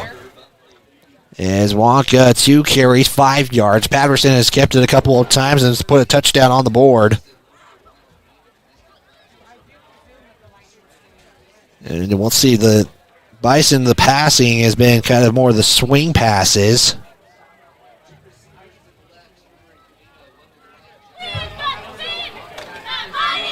Pistol set, 2 receivers now to the left side of the formation. Patterson give it off to Wonka. Wonka going to try to get to the left side of the field. He's able to do so. Flag comes in. And we'll see what this is on. I didn't see anything noticeable in that flag. The flag is at the 20-yard line. Then Buffalo going to get caught for the holding and give them a 10-yard penalty. And Bison have had great field position, but the penalties right now not been their best friend. Ball now going to be at the 30-yard line. Quarter is at 4:33. And we have an official timeout, and I think we're having discussions, and now Buffalo and Lander are going to come to their sideline. We will step aside, and we will be back right after this on the County 10 Sports Network. We'll find out what exactly is going on here. Construction is a local contractor dedicated to our community. We're proud to support our student athletes in every sport on and off the field. We believe in hard work, crafting excellence, and building legacies, one project at a time. We bring your vision to life. Visit GoddardConstruction.com to see what we can create for you. Goddard Construction, building Fremont County, one project at a time. Justice Jacob State Farm Insurance. So we just got word that lightning is in the area. This was probably something that we could have expected with the weather conditions that are on their way to that's on its way to Buffalo. So the way we're going to do this, we're going to set it for our radio audience. We're going to set it to the station. If you're on the video, we are going to just leave it here. We're going to put a little graphic saying lightning delay. And right now, it's 30 minutes of the last strike. And so that delay is in right now. We will step aside and send you back to the radio station. And hopefully we can get things going on the Riverton side of things. And with that, we will be right back here on the County 10 Sports Network.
So we are in a lightning delay right now, and hopefully if you're watching live still and figuring out what is going on, what we're going to do is I'm going to try and put the or the Riverton versus Rollins game live. We are going to put that on for you guys, and what we're going to try to do is do that, and with that, we are going to cut to that screen. We're going to make some adjustments here, so that way your guys are not looking at a screen. We'll provide updates when they are available at the moment. It is 7-0 in favor of the Rollins Outlaws, and Riverton is right now on the field driving. So with that, we're going to cut to that game right now.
Fortunately, they are having some technical difficulties. We're going to try our best here and get you guys back to that contest here in just a moment. I am trying to get an update. It is 7-0 in favor of the Rollins Outlaws. Is we are still working through those difficulties, and if you're on the air and are hearing us over the radio waves, we will try to get that fixed here in just a moment. And so we'll just go back to this screen, and when we can get the Rollins and Riverton game back on, we'll put that game back on here on the County 10 Sports Network.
Just a quick update again. We're in a lightning delay. You see a clock ticking down per having to reset that every time a lightning strike. It's 30 minutes from the last strike. You are currently watching the Riverton versus Rollins game, where Riverton is now up 13-7 after a touchdown pass from Derek DeVries. And now we'll see what the Wolverines can do here. Unfortunately, we do not have audio provided. We don't know an expected time of restarting things. Right now, it's 14-0 in favor of the Buffalo Bison. It's a lightning delay. Lander is in their bus right now because of the long distance of the locker room to get up there. It's actually a long way up to the locker rooms, and Buffalo did not go that long. They went to a shed at the moment right now. So it's 14-7 right now. We're going to go right back to the delay, and if you're on the video, we're going to keep this game live, and we will be back, and we'll give you more updates when they're available.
Again, we are in a lightning delay here in Buffalo, Wyoming at Mike Moon Field as we do see some blue skies backside of a press box. Hopefully that will be coming our way. Could see a couple of lightning strikes as of late, so the clock will continue to tick down. So if you're on the radio, we are going to put the Riverton game on the radio waves right now, and that way that'll help us with the transition if we get back into this game. But a lengthy delay right now. 4:33 was left in the first quarter. It would be second down and 20 for the Tigers at their own 30. But again, we are still in quarter number 1. The lightning delay's got to end, and then they got a warm-up period. So with that, we are going to send it to Jared Anderson and Scott Fuller at Wolverine Field, where their homecoming game is a 14-7 contest in favor of the Wolverines. So with that, we'll step aside and let Jared Anderson and Scott Fuller give you the call.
We'll get you back to Riverton Rollins in just a moment. The clock is now under 10 minutes of this delay, knocking on wood of anything happening. If you are just joining us live here on the County 10 Sports Network, we are in a lightning delay right now. Luckily, nothing has come as there's 9:43 to go, and then you also have the warm-up as you see. Actually, we are seeing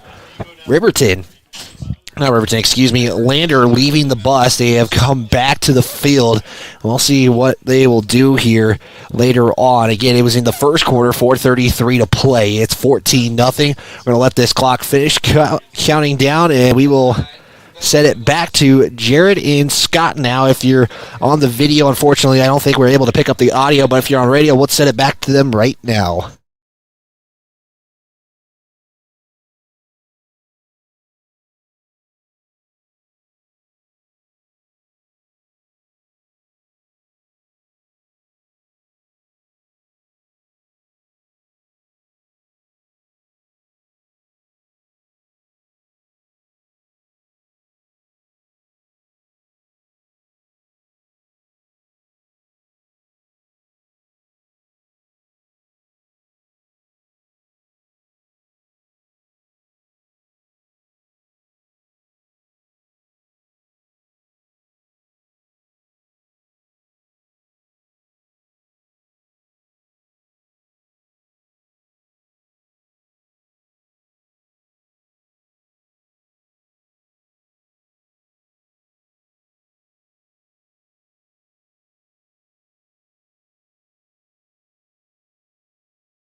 And we are back here on the County 10 Sports Network. Thanks to Jared and Scott Fuller for helping us with some bonus coverage here on the County 10 Sports Network. As there is 2:03 left to go. It was first quarter, 14-0. Buffalo took advantage of an interception for a pick six, and then they were able to score on a 29-yard scamper on the quarterback keeper from Eli Patterson.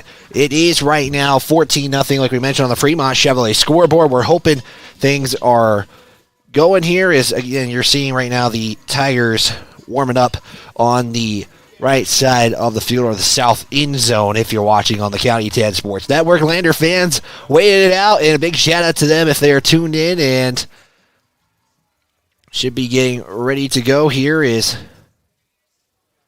officials are talking about it as you see Jim Burton going and talking with the officials. So looks like we are going to get set here, and we apologize for some of the reflections as well on the thing. We're trying to protect all of our gear as much as possible, and we'll get reset here. So the question now is, who is taking advantage of the rain delay? I messaged head coach Jim Burton. Was like, what was kind of the way you guys were approaching this? And the answer I got, I'll just make this pretty easy. He just said, we just relax and reset. That's what they do. So let's see if they can take advantage of it. And it is Tiger football, if I am not or no, excuse me, it's Bison football. It's 2nd and 20 at the 30-yard line. A couple of penalties pushing the Bison back.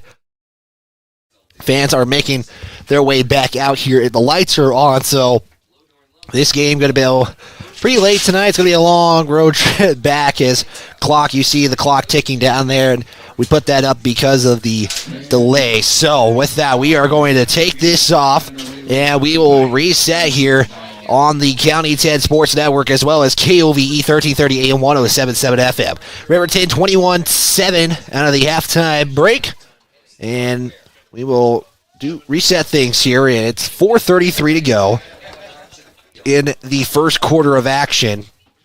We are just approaching about 7:30 here on KOVE in Buffalo at Mike Moon Field. Buffalo already lining up. Tigers will take as much time as they need before they get told, let's get out here and get going. And so now we should get reset here. Bison are line up 3 receivers, right side of the formation, 1 receiver to the right. Man in the backfield is Wonka. Patterson going to line up in the shotgun. 14-0 on the Fremont Chevrolet scoreboard. Tiger defense going to have to spread things out here. 2nd down, 20 to go at the 30-yard line, and you get a first down at the 10-yard line. Again, Patterson in the gun.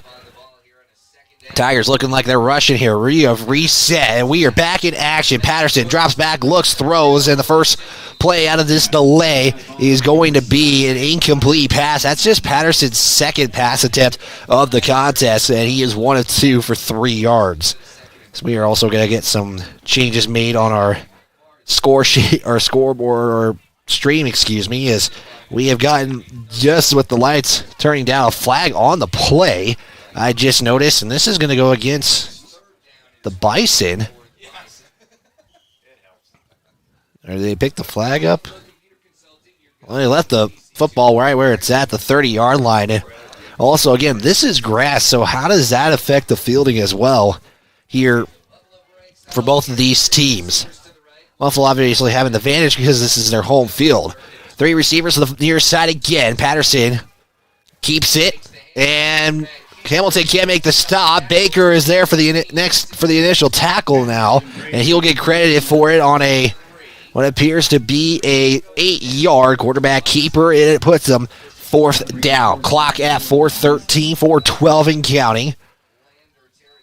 And we have a 4th down here, and let's see what the Bison will do here on a 4th down scenario. Baker will come off the field, and the Bison look like they're going to go for it. Cody West has come in as he runs onto the field. 2 receivers each side of the formation, walk in the backfield with Patterson in the gun. Patterson takes this snap, looks, keeps it himself, and a couple of Tigers are there for the stop, and they're able to cause a 4 and out after the interception by Paxton Hollinshead earlier in the contest, and that will be a gain of 7 on the quarterback keeper. Looked like it was an intended pass, and then just hasn't able to get enough for the first down. Then we'll set shot for the Tigers at the 18. 17-yard line. Either way, they put it at the 17-yard line. 3:43 to go in quarter number 1 here on the County 10 Sports Network, KOVE. They'll bring them in the flex bone formation. It is going to be Baker in the backfield. Hollinshead will send Burton in motion. Handoff right to Baker, and he's going to get a nice carry on the play. Is that Baker? Was that? No, that was Larvey, excuse me. And that will make it 2nd down and 7. So nice job by Larvey to get the carry for 7. And that will set up now a 2nd down and 3 to go.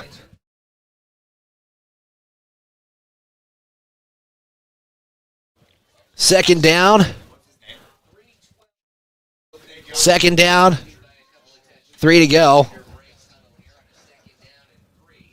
At the 25. They will put a receiver out as Landon Jones. Hollinshead goes under center again. Velarde in motion. Handoff back to Velarde up the middle on the fullback dive and give him 2. It's going to be close to the line, and they're going to say no, he's about a yard short, so that will be a 2-yard gain. So Tigers win passing really much to start, and then, incompletions. Just one completion. I had Parker Paxton for a yard. And that was kind of like what was supposed to be an option pitch. So 3rd and a yard here. They'll put Jubber far out on the right side of the formation. Hollinshead, Velarde in motion. Here's another handoff, and Buffalo sniffs it and stops it. And they will give him for a minus yard on the carry.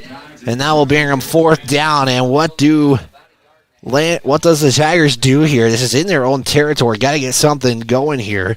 Jim Burton telling Paxton, we're going to go for it here.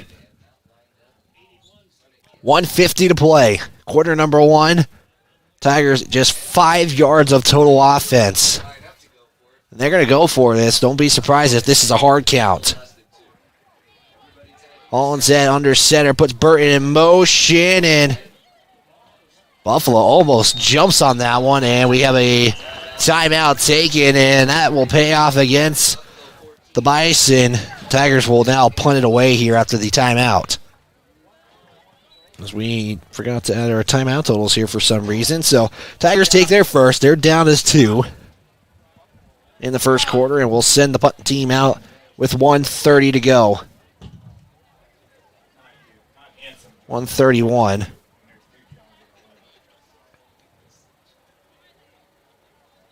Timeout again taken here. This is a lengthy timeout. With that, we're going to give a shout out to some of our sponsors.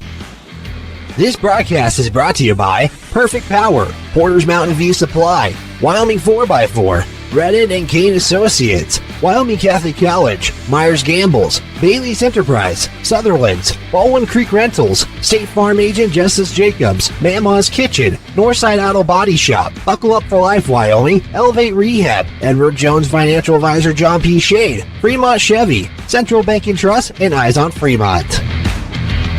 Well, I just saw a strike. I'm not going to speak up loudly here.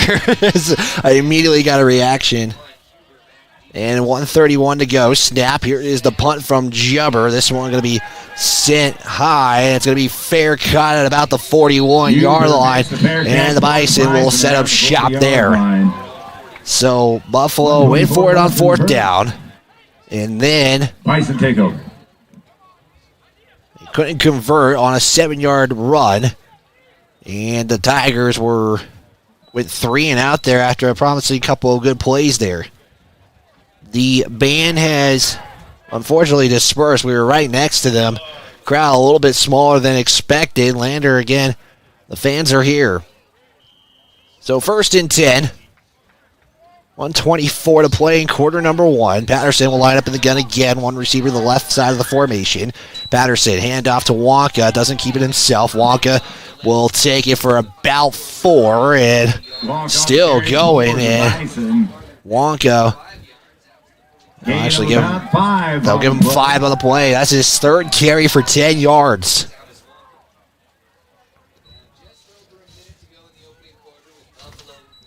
And again, 2nd and 5 for the Buffalo Bison. And again, I was talking with Coach Hammond and mentioned this playbook going to be a little bit more simplified tonight. Wonka again with the carry, going to try to go to the right side, is able to do so, breaks the tackle, and he's going to get the first down for a gain of 10 on the carry. And he will have the first down for the Bison in Tiger territory.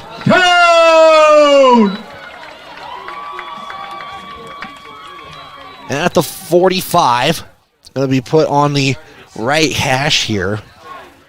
And I talked with the coach as well for the Bison, and they're reading a book right now. They do a book study. This year it's The Twin Thieves. Author, what I was told, is on the sideline for the Packers as Patterson drops back, looks, throws now, and that's going to be dropped by Camino. And that will be an incomplete pass, and we have 30 seconds to go in the first quarter. Also, this field, like I said, really great condition. And they have a robot who does the painting for this field. And I will say the robot did an amazing job. You look like up here, it kind of looks a little bit uneven, and then you go right on the field level, and it's probably as perfect as it can get. 1st and 10, or 2nd and 10 after the incompletion. Pistol set for the Bison.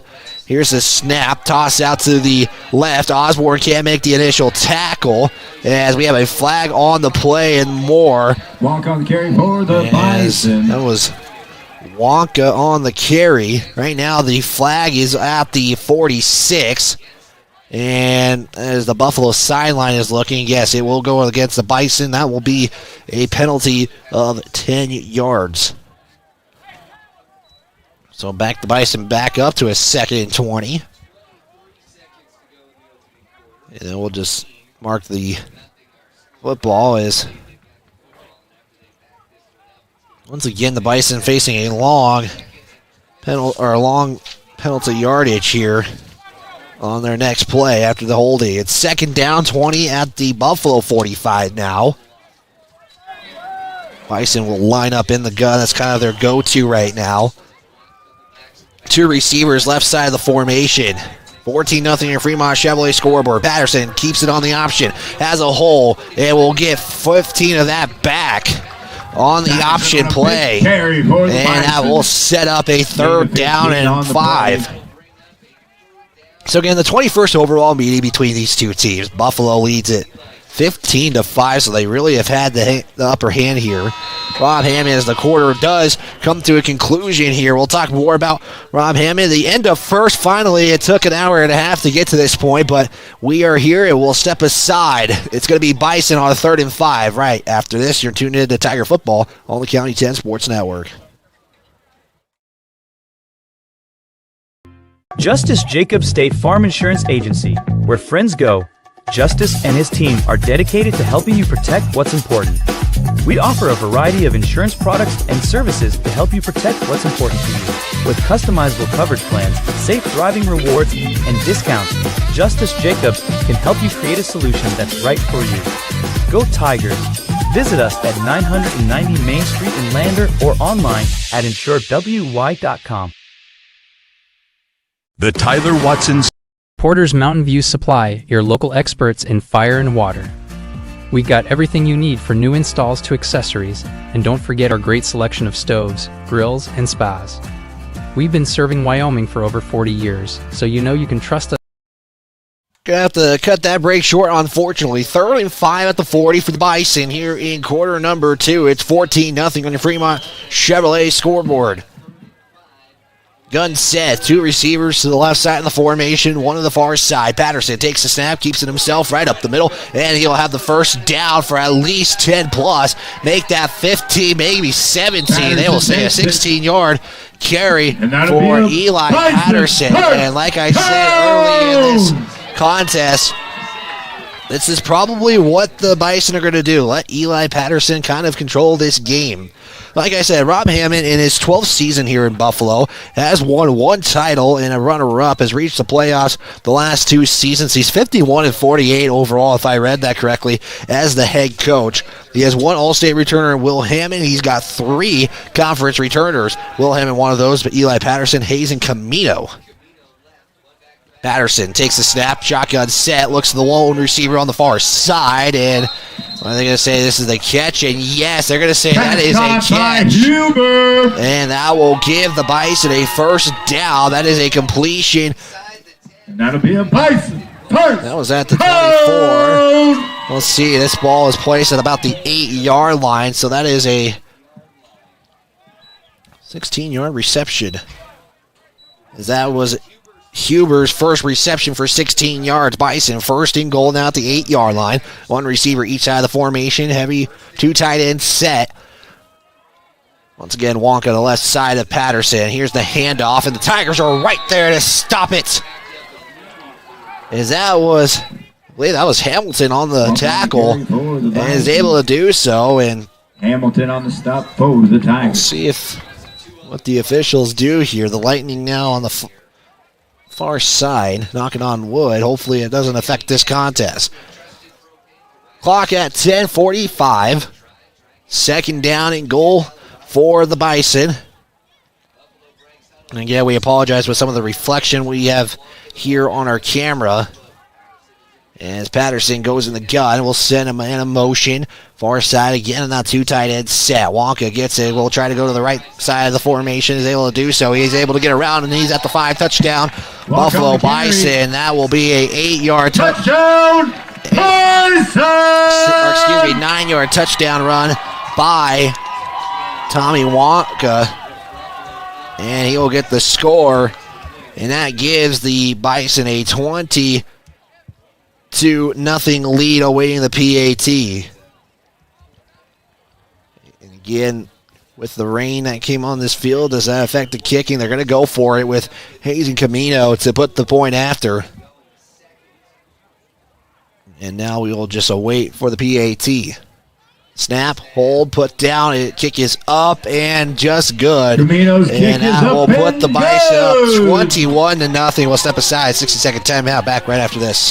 Mountain View Supply, your local experts in fire and water. We got everything you need for new installs to accessories, and don't forget our great selection of stoves, grills, and spas. We've been serving Wyoming for over 40 years, so you know you can trust us for quality products and expert service. Visit portersmbs.com or stop by our Riverton or Casper locations today. Porter's Mountain View Supply, located on 750 East Sunset Drive in Riverton. Perfect Power is a proud supporter of athletics and student athletes all across Fremont County. Perfect Power provides services for residential, commercial, and industrial jobs. Darren Hubble, owner and master electrician, has over 30 years of electrical experience. Darren's trustworthy team of professionals can get the job done right. Perfect Power, serving Fremont County and surrounding areas. Stop into 1320 West Main Street, Lander, or give him a call at 307-332-7184. This is Lander Valley Football on the County 10 Sports Network. A touchdown run by Tommy Wonka gives the Buffalo Bison a 21-0 advantage with 10:24 to go here in the second quarter. Again, this game a little bit, I will say a little behind is a nice way to say it because of the lightning that Mother Nature decides to do here. And it was a week before next week. Lander and Riverton had a scenario where their game ended on a Monday as McFadden gets it. Had a Bryce Mason in front of him as McFadden was trying to evade him and couldn't do so. And the Tigers are going to start deep. And they're going to say at the 9-yard line, 1st and 10, 10:16 to go. Just McFadden able to do much there with Bryce Mason trying to get out of the way and let McFadden do his thing, and pays the price. 10:16 to go, deep in their own territory. 1st and 10 for the Tigers. They now got to get a drive here again.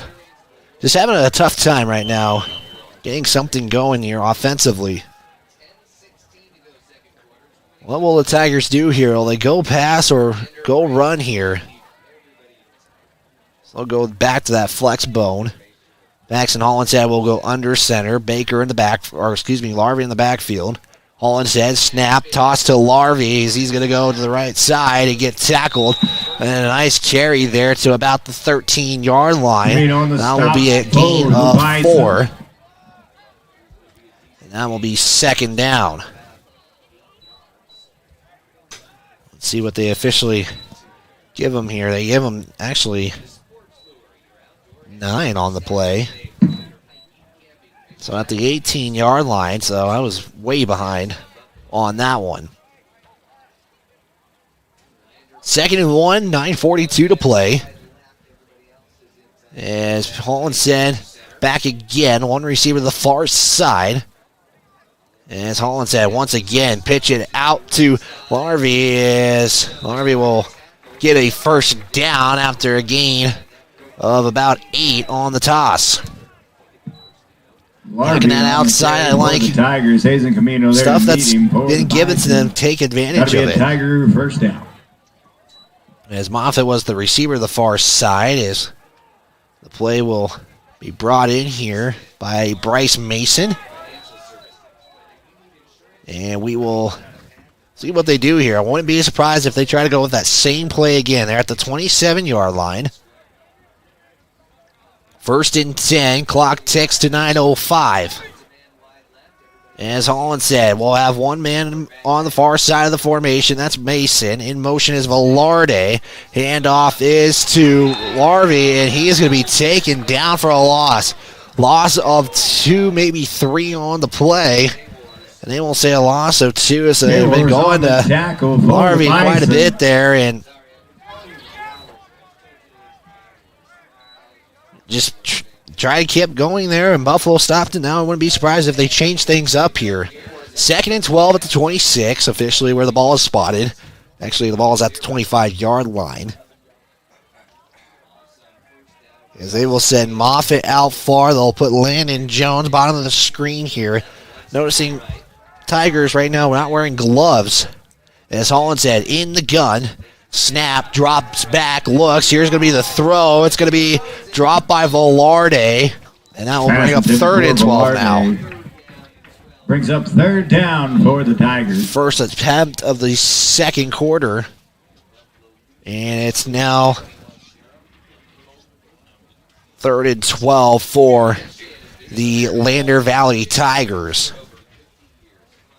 Again, big thanks to State Farm Justice Jacobs.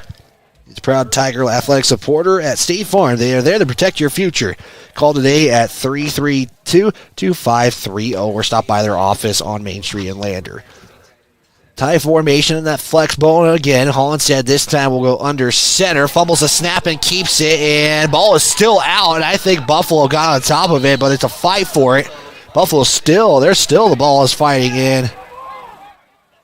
Now we got Osborne, who was trying to get up and looked like he was being aggressive. He put his hands up trying to get away from it, and Osborne is going to be coming out, and they will say it's Buffalo Bison football. And a turnover again by the Tigers. So really, when Buffalo has been taking advantage of these turnovers, they've scored 14 points off of turnovers. And we'll see what they put the football. They'll put it at about the 28-yard line, 1st and 10. And we'll get substitutions in here. We'll get the team going here. And again, Buffalo working with short field. They'll move the ball now back to the 26 is where the down marker is at. And officials are telling them to hold off here. And now they'll spot the football, and we will resume action. So Patterson will go in the gun. 2 receivers left side of the formation. Hand off to Wonka. We'll get to the 25 and gain 1. So that will be a gain of 1. Tommy Wonka, 7 of 29 on a carry today. Mason now slow to get up. He'll jog off the field. And Buffalo really kind of working on using Tommy Wonka a lot. He's been contributing 3 of the 5 plays they have ran in this quarter. 1 receiver each side of the formation. 2 tight ends set for the Bison. Handoff back to Wonka. He's going to have a good carry here. He's going to get maybe 6. It should be either 3rd down or 2 or 3rd down and 3. Right now I have him for 6 yards on the carry. Gain of about 6 on the play. And thanks to the PA for helping me out there. 7:03 now as the clock will continue, and Bison will look to convert a 3rd and manageable here. They'll go back to that same formation with the 2 tight ends set. They'll switch the tight ends in different spots as this one bounces up, and is it caught? No. It's not caught by Landon Jones, and it was almost picked off, but it falls incomplete. 4th down and 3, and don't be surprised the Bison go for this, just on how close it is, and wouldn't be surprised if this is a keeper by Eli Patterson up the middle. Tigers have been able to do good as far as containing the middle, but different sides of the formation, we're going to have a timeout by the Tigers. That'll be their 2nd timeout. They're down to 1, and I bet you they're going to plan for Eli Patterson here. So with the timeout, we'll step aside, take a 30-second timeout. We'll back after this. In Fremont, we know that good vision is about more than just seeing clearly. That's why we're dedicated to providing expert eye care for the whole family. From children's exams to contacts, LASIK to glaucoma treatment, we're here to help. We accept most insurance plans, and our experienced team will make sure you feel right at home. Schedule an appointment today at 111 South Broadway in Riverton, or give us a call at 307-856-9000. Visit WyomingEyes.net to learn more.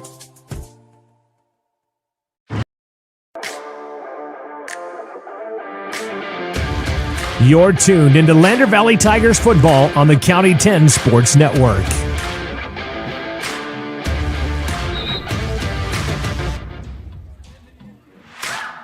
Tigers take their 2nd timeout. They're down to 1. Buffalo has all 3.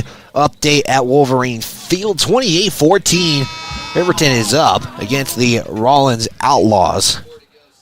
4th down and 2 at the 18. Again, I would not be surprised if this is a quarterback keeper by Patterson. They're going to line up 2 tight ends set, 1 on each side of the formation, 1 receiver spread out on each side of the formation. Patterson. No, this is going to be a handoff to Wonka. It's going to get the 1st, and the ball is out. For the Bison. And Landon Jones is the one who comes up with it, and they're going to say Tiger football. Yes, Tigers get the turnover on a Tommy Wonka fumble, and the Tigers get a stop and a one they need with 6:38 to go. Now you got to put a drive together. Put a drive together, get some points on the board. And really haven't been able to do much on the offensive side of the football in this ball game, at least so far. As we're going to have Holland said, Bodie Moffitt comes late. He's going to have the Tigers go in a tie formation. Moffitt and Jubber, the receivers on each side, tighten the formation. Hollinshead will go under center, put Burton in motion. Hollinshead to Burton. He's going to try to go around, and somehow Burton gets out of that kind of break and then gets maybe a yard somehow, some way. And Parker Burton, that's his first carry of the ball game, and he's got a yard out of it. The Tigers have only generated unofficially 21 yards of offense. Second down, 9 to go. Clock is at 6:06. Ball at the 15, or 16, excuse me. We're going to have one receiver, Landon Jones, far of the formation. Hollinshead will keep it himself. And he's going to get maybe 4, maybe 3. Gain of a few on the carry for the Tigers. We'll see where they put this football. It's right on the 21, so a gain of 5 for Paxton Hollinshead. That's his third carry. He's in the positive yardage now at 3 carries at a yard. Third down, 4 to go. As Hollinsed's going to have Moffitt far side of the formation. Lined out past the numbers. Hollinsed will go under center. Velarde in motion, and Buffalo was right there for it and gets the stop, a loss of a yard. As loses a couple, J-Wars is there. I'll say a couple. J-Wars on the tackle. And it's going to be 4th down and 5. And the punt team, again, unfortunately for the Tigers, will come out. Appreciate you tuning in, however you may be tuning in. If you want to shout out on the broadcast, leave a comment on Facebook or YouTube. And we'll have the punt away here for the Tigers. Huber is deep to receive this punt. Jubber puts the toe to it. It's going to be received by Huber. He's going to elect to return it, and the Tigers do make a stop. Sideline gets there. And that will put 1st and 10 now at the 40-yard line. Again, behind schedule because of the delay that we have experienced with the lightning delay, and hopefully things stay afloat here for the rest of this contest. 1st and 10 at the 45. We are under 4:30 to play. Patterson has 3 receivers left side of the formation. Wonk in the backfield on his left. Snap. Looks to throw. It's going to be caught by Huber. As Jubber's the initial tackler, and Huber going to be slow to get up as Jubber was pointing right at him. And we have an official whistle and a timeout, and yep, that is Huber, and he's going to go right back down and be attended to. And we'll hope he is all right. He's, again, being attended to by the trainers. Bailey Tire and Auto is a proud sponsor of our local athletes. Our full-service and tire shops are located at 755 South Federal in Riverton on 1305 West Main in Lander. Myers Gambles, our replay sponsor on Main Street, is excited to cheer on our student athletes. Gambles has winning deals, and remember, delivery is always free within 30 miles of the store. Huber is able to get off the field. As Huber has been an impactful player, he got a pick 6, got a 2nd interception. So defensively, he's been an impactful player, and again, you hope he's all right. He's being attended to right now. And here we go again. 4:10 to go as the clock starts. And the Bison, they put a formation on the initial start of the drive, and they kind of stay at it. Here, handoff to Wonka. Will go to the right side. He's going to have the 1st and more. He's going to have a big gain on this one. Rumbles forward. 15, maybe 16 yards. And that'll be a 1st down for the Bison. So they had a completion for 3 to Huber, and then he sees Wonka carry it for 14. And that'll be 1st and 10 at the 28. Bison offensively this season. We'll get it after this play. 1 receiver, each side of the formation. Patterson fumbles it. It's going to be caught on the play, and then we're going to have a big gain. It's going to be a 15-yard reception from Patterson to Cam Johnson. That'll be a 1st down. As Eli Patterson, the passing game is getting something going. 3 of 6, 22 yards in the day. But the Bison passing offense in the contest, they are ranked 7th, 4th in rushing. They have the 6th overall offense in the state of 3A, or the class of 3A. Patterson on the keeper. Going to lose about a yard. As Patterson really was a big rusher. He had a 24-yard run, a 29-yard touchdown run. He had 3 plays that have not been 10 or more. 1 negative yardage carry. He has 7 carries, 98 yards already. And we're not even at halftime yet. He's 2nd down at about 11. They officially ruled a loss of 1. Bison sets up. This time Wonka right of Patterson. 2 tight ends set on each side. Handoff. No, Patterson keeps it.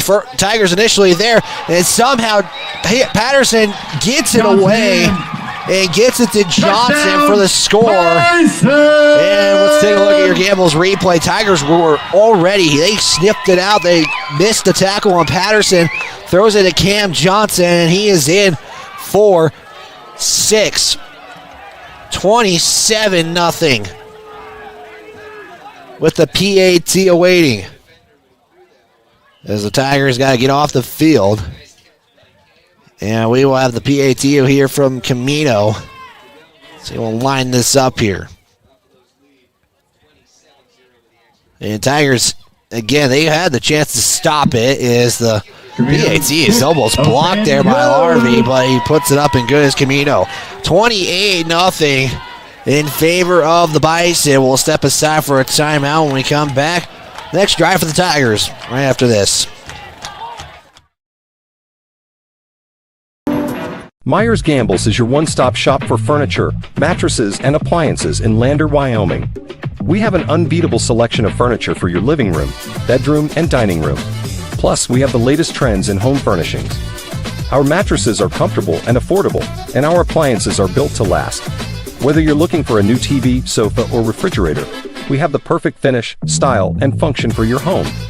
Visit us at 420 Main Street in Lander or check out our website, landergambles.com. Today. Get ready to explore Wyoming's stunning parks at Fremont Motors during the Open Road Sales Event. We're giving away a complimentary Wyoming State Parks pass with every vehicle sold, so you can get out and explore our beautiful state behind the wheel of a brand new vehicle. Plus, all Fremont vehicles come backed by Fremont Care, so you'll be covered no matter what the Open Road has in store. Visit Fremont Chevrolet GMC in Riverton or shop online anytime at FremontMotors.com and start your Wyoming adventure today.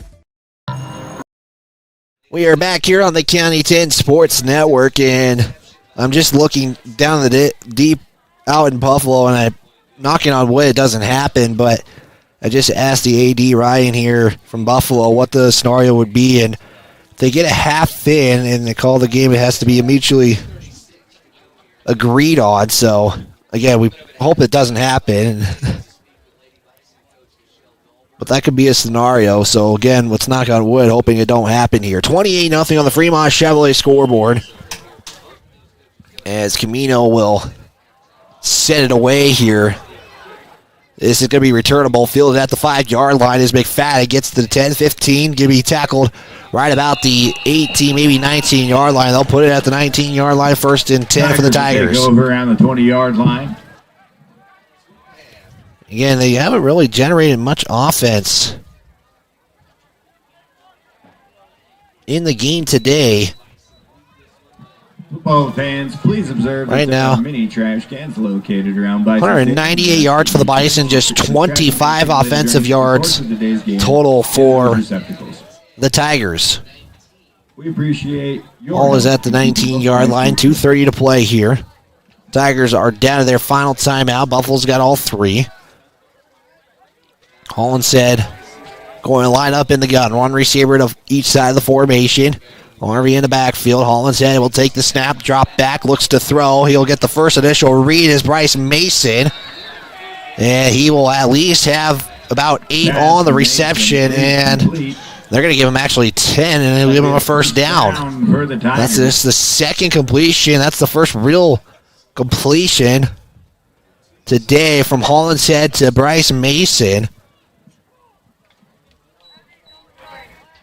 We'll see if the Tigers pick up pace. This time receivers will flip. He'll put Moffitt on the bottom, Mason to the top.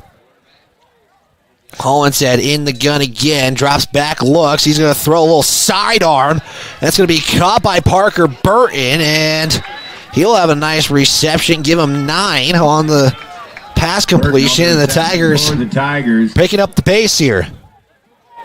That was to Parker Burton. That's his theoretically second reception, 10 yards. Clock continues, 2:05 and counting. So we're trying to get the play here. Burton is talking to a couple of receivers. Larnay going to line up in the ring, and they got to push the pace here. Clock continues to go. Hollinshead has two receivers out to the far side. Going to look to the short side. He'll look for Moffitt, and it's going to be incomplete, and I'll set up second down and 10. Clock does stop at 1:45. As the Tigers really getting something offensively, passing 20 yards already on the passing game in this drive. As Landon Jones will bring the play in here. As Mason will make his way out. Second and 10 at the 39 of the Tigers. Gun set again. Burton and Jones will line up on the left side of the formation. Hollinshead, like I said, in the gun. Will take the snap, drop back, looks, and he's going to be met by a Bison. Didn't even see him coming. Looked at the left side and then come in. Oh, the Bison. Is that on the play? Looked like Jacob Comer was the one who got it, and timeout taken by the Bison. That'll be their first timeout. They are down to 2. Clock is stopped with 97 seconds to go, and that was a loss of 5 on the sack, and we will take a 30-second timeout. We're going to step aside. We'll be back right after this. Did you see Allison at lunch today? I'm going to text her. I'm going to text Allison. Hey, hold up. Matt's calling me. Hey, we got the food, and we're on our way right now. Hey, who's coming, bro?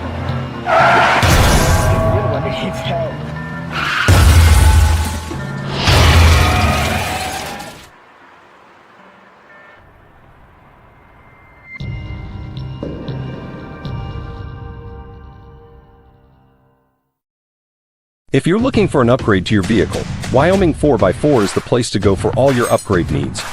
From Back here on KOB 1330 AM 107.7 FM. 97 seconds to go. The Bison take time out to preserve some time on the clock. Hollinshead will have the Tigers line up in the gun. They'll put two receivers again to the far side of the formation. Jubber to the bottom of the screen. Hollinshead drops back, looks to Jubber's side. Now he's going to roll out, looks. Now he's going to throw. It's going to be picked off by Eli Patterson. Just try to throw it in there, try to make something happen, and that will be Hollinshead's third interception of the day. As Hollinshead looked like he took a hit there, and tough one there, so the Bison come out of this with 2 timeouts, and they have great field position as the ball is going to be spotted at the 44-yard line. Hollinshead was trying to keep that alive and thought he can thread the needle, but unfortunately couldn't do so. And now the Bison will set up with 3 receivers right side of the formation. It'll be Huber who's at the bottom. Patterson drops back, looks to throw, finds Huber, and going to bounce off of Moffitt's back, and we'll have a penalty, and it's a pass interference on the Tigers. As Barrett Moffitt just had made just enough contact to have that call be made, and that will be a 15-yard penalty against the Tigers. That's just their second penalty I have unofficially for 15 yards. Buffalo 3 penalties for 25. And so, like I said, that's the variety of 15 yards. They don't do it from the spot of the foul. Or they don't do it, they don't bring the ball to where the penalty would occurred based off the Wyoming rules. So the ball now at the 29. 1st and 10 for the Bison. So go back to that tight end each side of the formation. 1 receiver to the far side is Camino. Patterson will hand off to Wonka. Just kind of follows his blockers. And that will be a gain of maybe 6. Wonka really getting carries now. 10 carries for 55 yards. Averages about 5.5 yards per carry. Eli Patterson leads the average carry category with 14 yards per carry. We'll split this 2 receivers. Far side, Patterson handed off just in time to Wonka. It's still going to be right about the line of scrimmage, and looks like timeout taken by Buffalo. They'll take their second of 3, and now down to their final timeout. 30 seconds. Back right after this on the County 10 Sports Network. Wyoming 4x4 is the place to go for all your upgrade needs.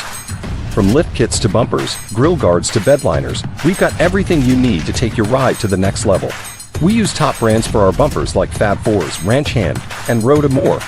So get your vehicle ready and stop at Wyoming 4x4 or give Dan a call at 307-857-3175.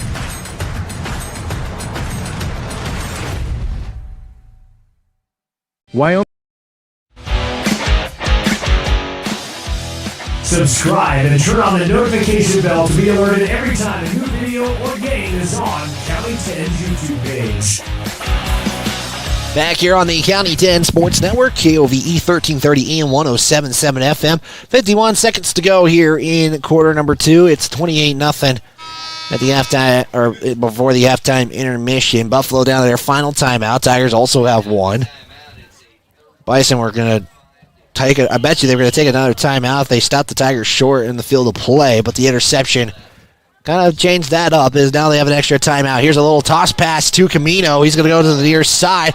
Breaks, gets around one tackler. Flag comes out. That's going to be a pass if it's called. And now, got some shattering between the Bison and the Tigers. Noticing that quite a bit here, and I think this is going to go back to the Bison. Yep, it is. Spotted a foul. 10-yard penalty. It's at the 10-yard line, so it'll be third and the shortest one possible, it feels like. And so that will be a pass of 5 yards officially because of the penalty, because they're going to do it from the spot of the foul. That will go to Hazen Camino. Second reception for 8 yards. Third down. And they're going to actually say 2.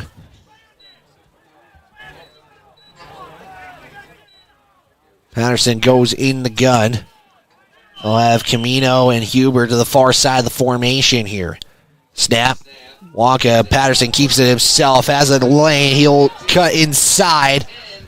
And we'll have a first down after a 20-yard carry timeout taken by the Bison. We'll get an official total yardage on that one, and we'll give a big shout out to some of our sponsors.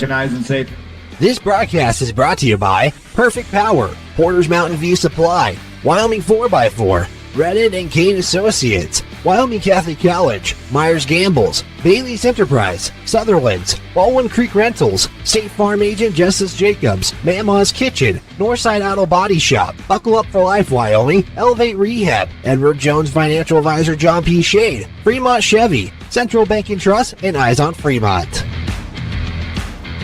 Buffalo out of timeout. Tigers with one left, 33 seconds to go. Patterson had a 14-yard keeper on the play on the option.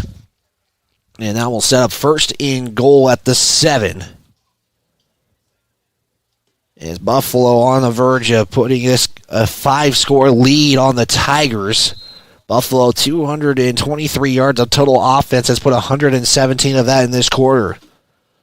The officials will bring the team out here. Is make sure you stick around for the Buckle Up for Life halftime show. Buckle Up for Life Wyoming, brought to you by YDOT. Is Bison going to put 2 receivers to the near side of the field. Patterson in the gun, takes the snap, hand off to Wonka, as it will be a loss of 1. And yes, they will have to hurry up here. So Wonka does get a loss of 1. You got to hurry up here. Patterson takes the snap, going to keep it himself, and tries to get around the corner. He's able to do so. Jumper going to take him down. 9 seconds to go, and Bison are hurrying it up here. Tigers could take a timeout. 2 seconds, 1 second, and they will let this go to the halftime intermission. It is 28-0. The Tigers are able to avoid the Bison scoring on that final drive moments ago. We'll step aside as Patterson did get a 5-yard carry. So we'll step aside. Buckle Up for Life halftime show brought to you by Buckle Up for Life Wyoming. We'll be back after this. 3175.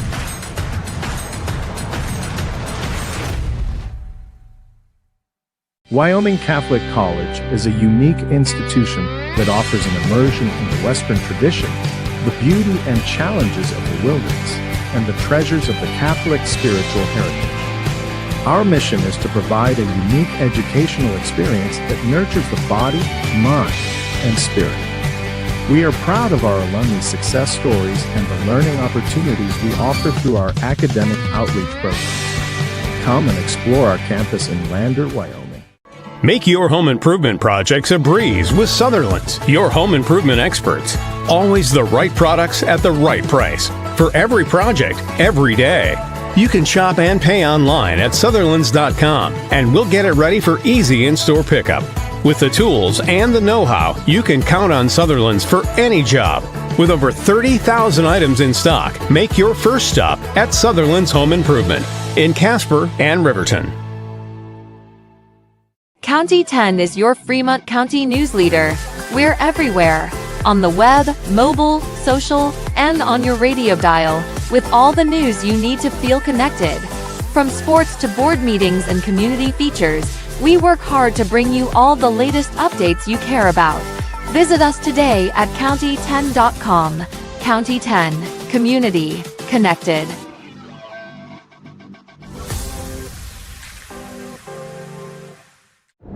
This guy was driving way over the speed limit. Look at the damage. This guy was going a lot over the speed limit. Look at the damage. This guy was going a little over the speed limit. Look at the damage. Redden, Kane & Associates.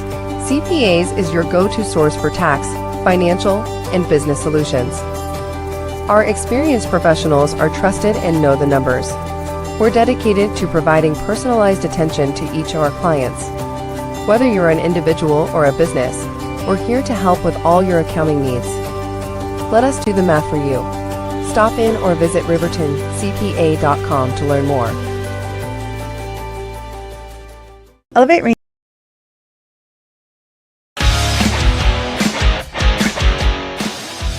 Subscribe and turn on the notification bell to be alerted every time a new video or game is on County 10's YouTube page. It is the Buckle Up for Life Wyoming halftime show presented by YDOT, as YDOT wants to remind you that seatbelts do save lives. Make sure you buckle up every time so you can stay in the game every time, every ride. 28-0 your score. This game started off with a pick-6 score by Huber, who would put it into the end zone, gave him a 7-0 lead. Then the Buffalo Bison would also score on their ensuing drive, getting a 29-yard touchdown run from Eli Patterson to make it 14-0. Then the Bison would score again. It'd be a 9-yard, it'd be a 15-yard touchdown run, by Wonka, make it 21-0. Then it was a 15-yard touchdown pass from Patterson to Cam Johnson to give the Tigers, to give the Bison a 28-0. Bison were in scoring range, and the Tigers were able to stop them because the Bison had no timeouts left in the half, and that's where our scoring is at right now. We'll step aside. We'll give you our student of the week and then individual stats. Right after this, you're tuned in to Tiger Football on the County 10 Sports Network. Principle on you is evident from your first visit to the last. Our practice model ensures treatment as you deserve, a private one-on-one session with a licensed therapist the entire visit, every visit. All therapists hold advanced credentialing, including 2 certified hand therapists, an orthopedic clinical specialist, an MDT therapist, as well as pelvic floor and pregnancy rehab offerings. With over 100 years of combined experience between our 7 clinicians, Elevate is your ticket to health. Find us in Lander, DuBois, and visit our website or Facebook page. Choose Elevate Rehab to elevate your outcomes. If you're looking for the best home cooking in Lander, look no further than Ma'am Ma's Kitchen. Our mouth-watering menu will have you coming back for more. From our famous Ma'am Ma's breakfast to our burgers, we've got something for everyone. Our friendly staff and welcoming atmosphere make us the perfect spot for a family meal or a night out with friends. Don't take our word for it. Check out our rave reviews. Call us today or visit our Facebook page to learn more.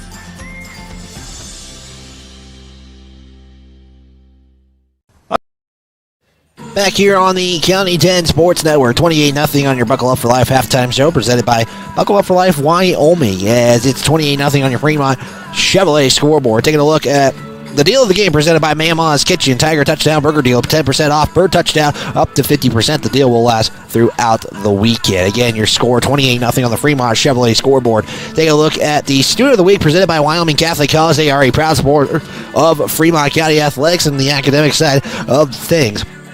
You're proud to cheer on local athletes. Your dedication on and off the field is admirable. Find us at wyomingcatholic.edu. Student of the Week for LVHS goes to Emily Anderson. Congratulations on the Student of the Week, presented by Wyoming Catholic College. Let's take a look at the Buffalo Bison statistics. Let's take a look at the halftime statistical categories. The Bison have ran 29 total plays, as they have rushed 20 times and thrown for 9. This is a weird stat if you're a Tigers fan and been watching how things go.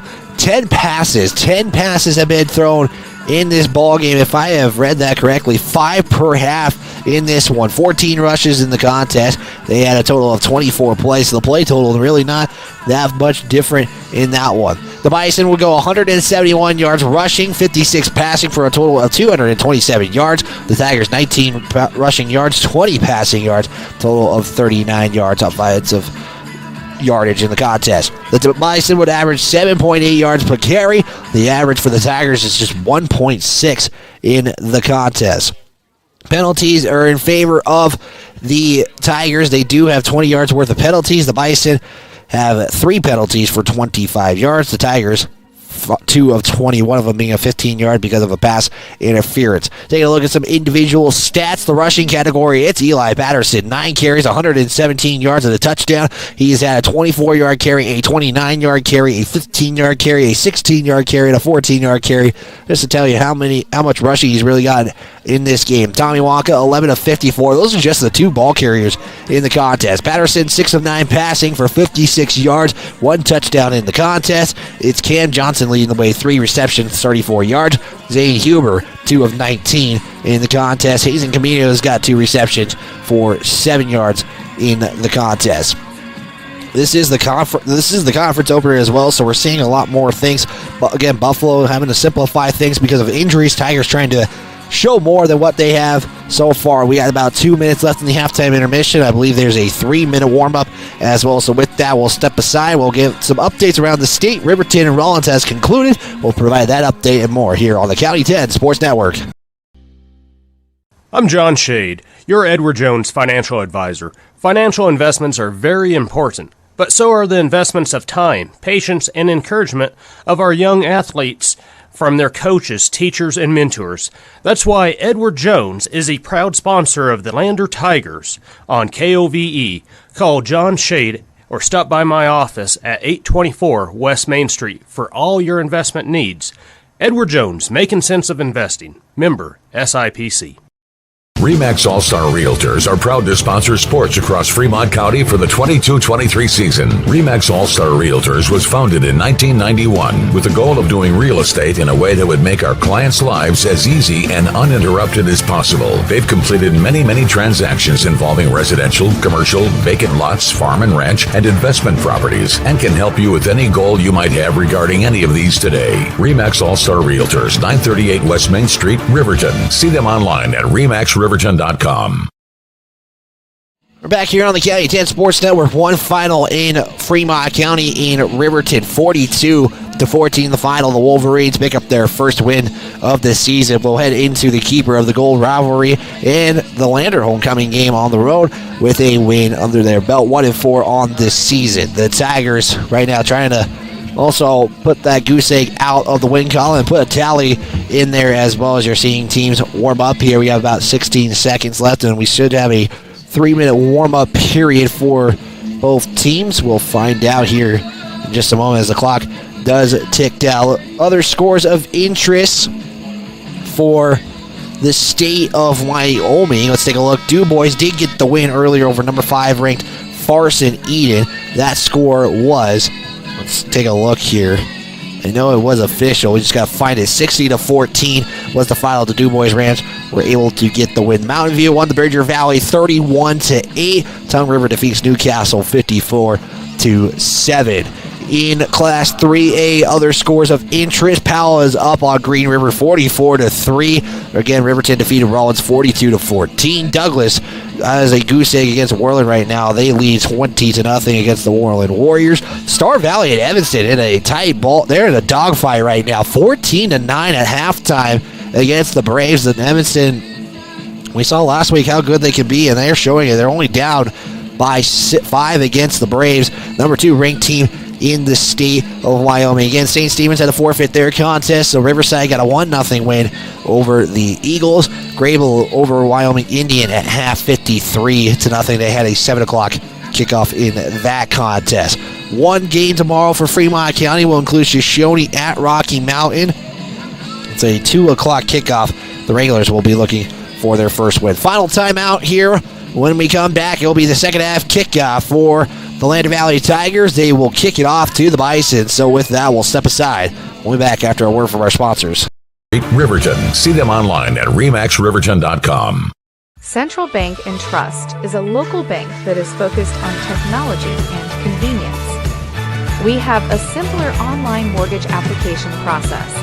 You can use your computer or mobile device to upload required documents and sign them online. We have a variety of personal and business banking services. Stop in or visit centralbanktrust.com. We live here. We work here.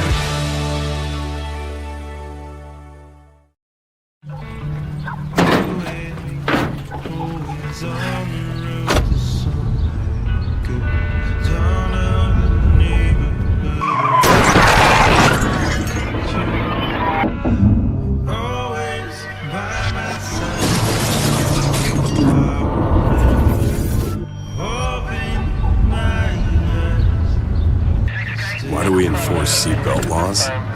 Because in real life, you don't get a second chance.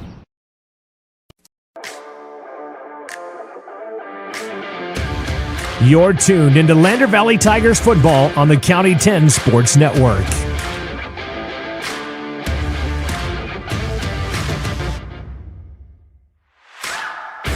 We get set for the second half of action. It is 28-0 in favor of the Tigers. And like I said moments ago, checking some scores of interest. And I think we have one score of interest, 14-9, Star Valley up on the Evanston Red Devils.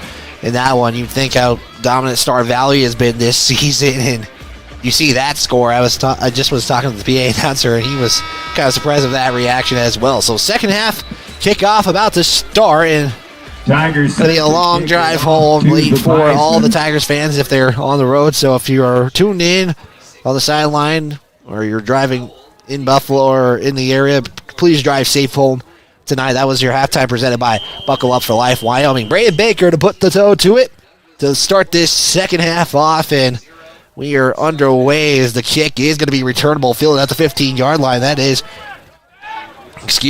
Huber who's going to get to the side, and he is off. Flag is out. This is going to go back.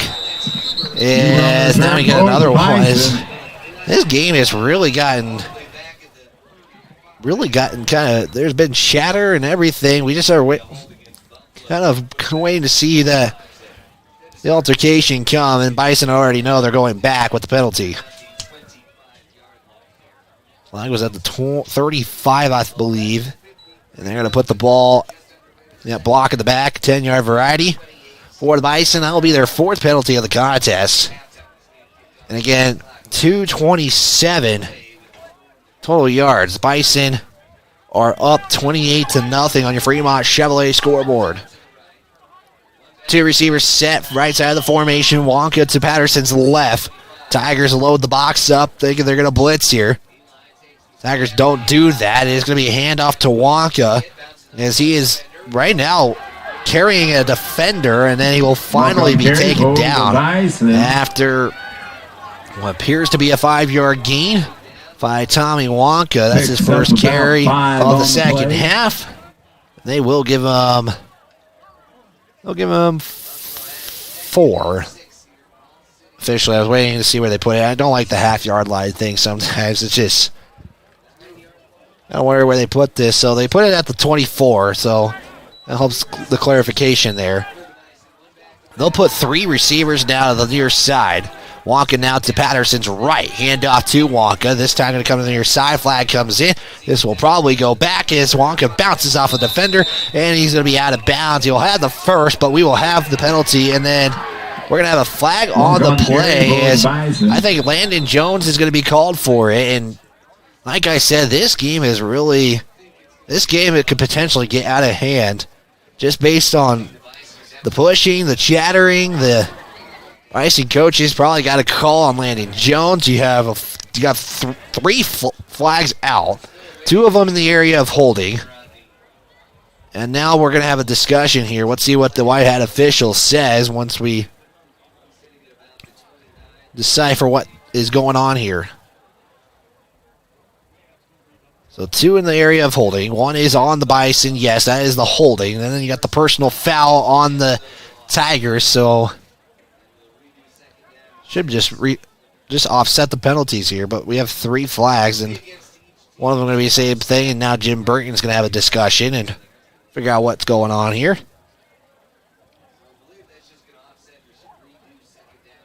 And the lightning delay kind of sent some of the fans home. The band, I believe, has left. They have not come out since the lightning delay has concluded, even though they got some music stands out here. We'll see what they do here. So, right now, as of things stand, and we're going to should just be a offset penalty here. If the 2 flags that are in the backfield are what is resembled there. And they take the holding on the Tigers, so they're going to back up 10 and then add 15 more. So that's where so they backed it up 10 and then add the 5. So that's exactly what happened here. And so it's going to be 2nd down and 1. So after all that, we'll reset things here. Add this up in penalty-wise. It's going to be 2nd down. And Tigers have 2 penalties within the 15-yard variety. Patterson going to roll out to his right, then decides to keep it himself. He's going to have the 1st down and more. And he will be tackled right about the 42-yard line. Carry for the Bison. And that'll be a Bison first. Looks like about 7 or 8, maybe 9. 34 to the 42, so it's a gain of 8 officially for Patterson. That's his first carry of the half. 10 carries, 125 yards. Just shows you how much Coach Hammond was really relying on Patterson tonight. Like I said, I talked with Coach before the game, and they said they're going to really let Patterson run it, throw it, do whatever. Ball is out. And Wonka had the ball come out, and somehow one of the Bison recovered and got yardage out of it, but maybe lost a yard at the end of it. That would have been a big loss, but that saves Bison maybe a yard and able to come up with it. So a loss of a yard, 2nd down. Bison have the football at the 41. Again, since that delay, it's been nothing but perfect. The Lightning went east, so that's gone. Under 10 to play here. Patterson has 3 receivers to the near side. They'll give it to Huber, and then making the tackle was Barrett Moffitt after a 3-yard pass completion to Huber. Huber right now, 3 receptions, 22 yards, so averaging about 7 yards per reception. Down for the Bison. Cam Johnson leads that with 11.3 as he has 3 of 34. Wonka averaging about 4.5 yards per carry as well. So they're able to move the ball. 249 yards of total offense here. First pass attempt that was attempted in this half, we're able to complete it. 3rd down, 8 to go. They're going to put 3 receivers on the near side of the formation. Wonka was on Patterson's right. Long throw for Huber. And has the catch and more. Has a big play. 5, 10, 15, 20, 25, 30. Maybe about 36 yards. 35 yards, they'll officially rule it. 35-yard touchdown, or not touchdown reception, 30-yard pass completion from Eli Patterson to Zane Huber. Now we'll add on to his stats, and it's a first down and 10 at the 26 of the Lander Valley Tigers. As the Bison got a big play there, they were able to convert a third down. 2 receivers now left side of the formation. Wonka will get the carry, try to get to the outside. Flag comes in the area of holding, and that should take him back 10. Walk on the carry for the Bison. And yep, holding on the Bison, make them go back 10 more. That is the 5th penalty of the 10-yard variety for the Bison.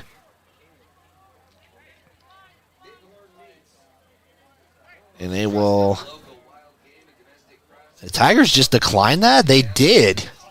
It's going to be second down and 10. Because nothing came, I guess no yardage came out of it, but that is something you don't really normally see. So it's going to be a loss of 3 officially for Tommy Wonka. So it's still second and long, but that's something you really don't see out of a holding penalty. Here's a handoff. Wonka again bounces to the far side, and he's going to have a good carry. Gets around the corner, and another flag will come in here. And now we got the game of laundry. On the carry for the Bison. We'll see how many more penalties we get in this contest. So again, they declined the penalty the last time. Burton Brown will probably take this back. He will accept this penalty, and that's a hold on the Bison. That'll be a 10-yard penalty from the spot of the foul.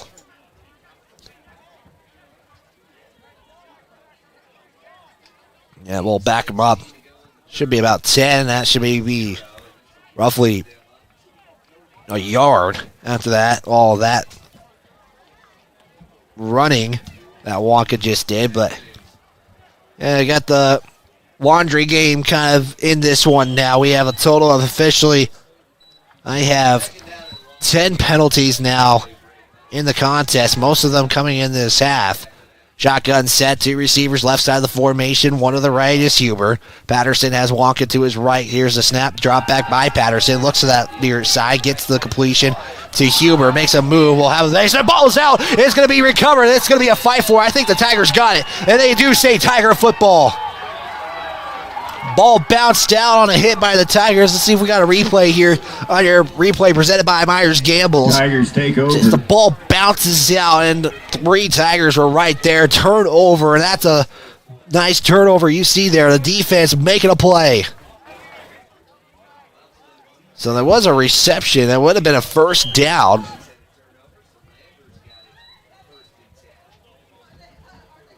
And Zane Huber causes his first fumble, and the Tigers will get on the field. So Hall instead will go under center again. He'll put Velarde in motion, handoff up the middle. Gets about a yardage of 1 gain on the play. Tigers gain a yard on the play. Long yard right there, and as that was Larvey on the carry. Again, the Tigers haven't even reached the 50-yard, the half-century mark in this one. So it will be second down, 9 to go for the Tigers. They're going to bring Landon Jones far right of this formation. Holland said to line up under center again. Going in motion is nobody. Larvey with the motion, or with the carry again, get 1. And that should be a third down at about 8 to go, 7:15 and counting. Give a big thanks to some of our sponsors. That does include Northside Auto Body Shop. They're a proud supporter of student athletes across Fremont County. Give Northside Body Shop a call, 332-4991, or stop in at their shop, 2nd Street in Lander, for all of your auto body needs. It's 3rd down and 8. They'll put Jubber now to the far side, or the near side, excuse me. Now Barrett Moffitt going to spread out, so 2 receivers near side of the formation. As Hollinshead was looking for Mason and drops it. As it goes right through his hands. So the first pass attempt of this half is an incompletion, and the Tigers will have a 3-and-out and punts it away. Your scoreboard tonight brought to you by Fremont Chevrolet and GMC Riverton. Supports our local athletes. Your hard work and dedication doesn't go unnoticed. In Riverton, Chevrolet GMC is here for every step of the way. Located at 1401 North Federal Boulevard in Riverton. So Jubber standing at his own 2. As Huber stands about the Tiger 45. Punt is away.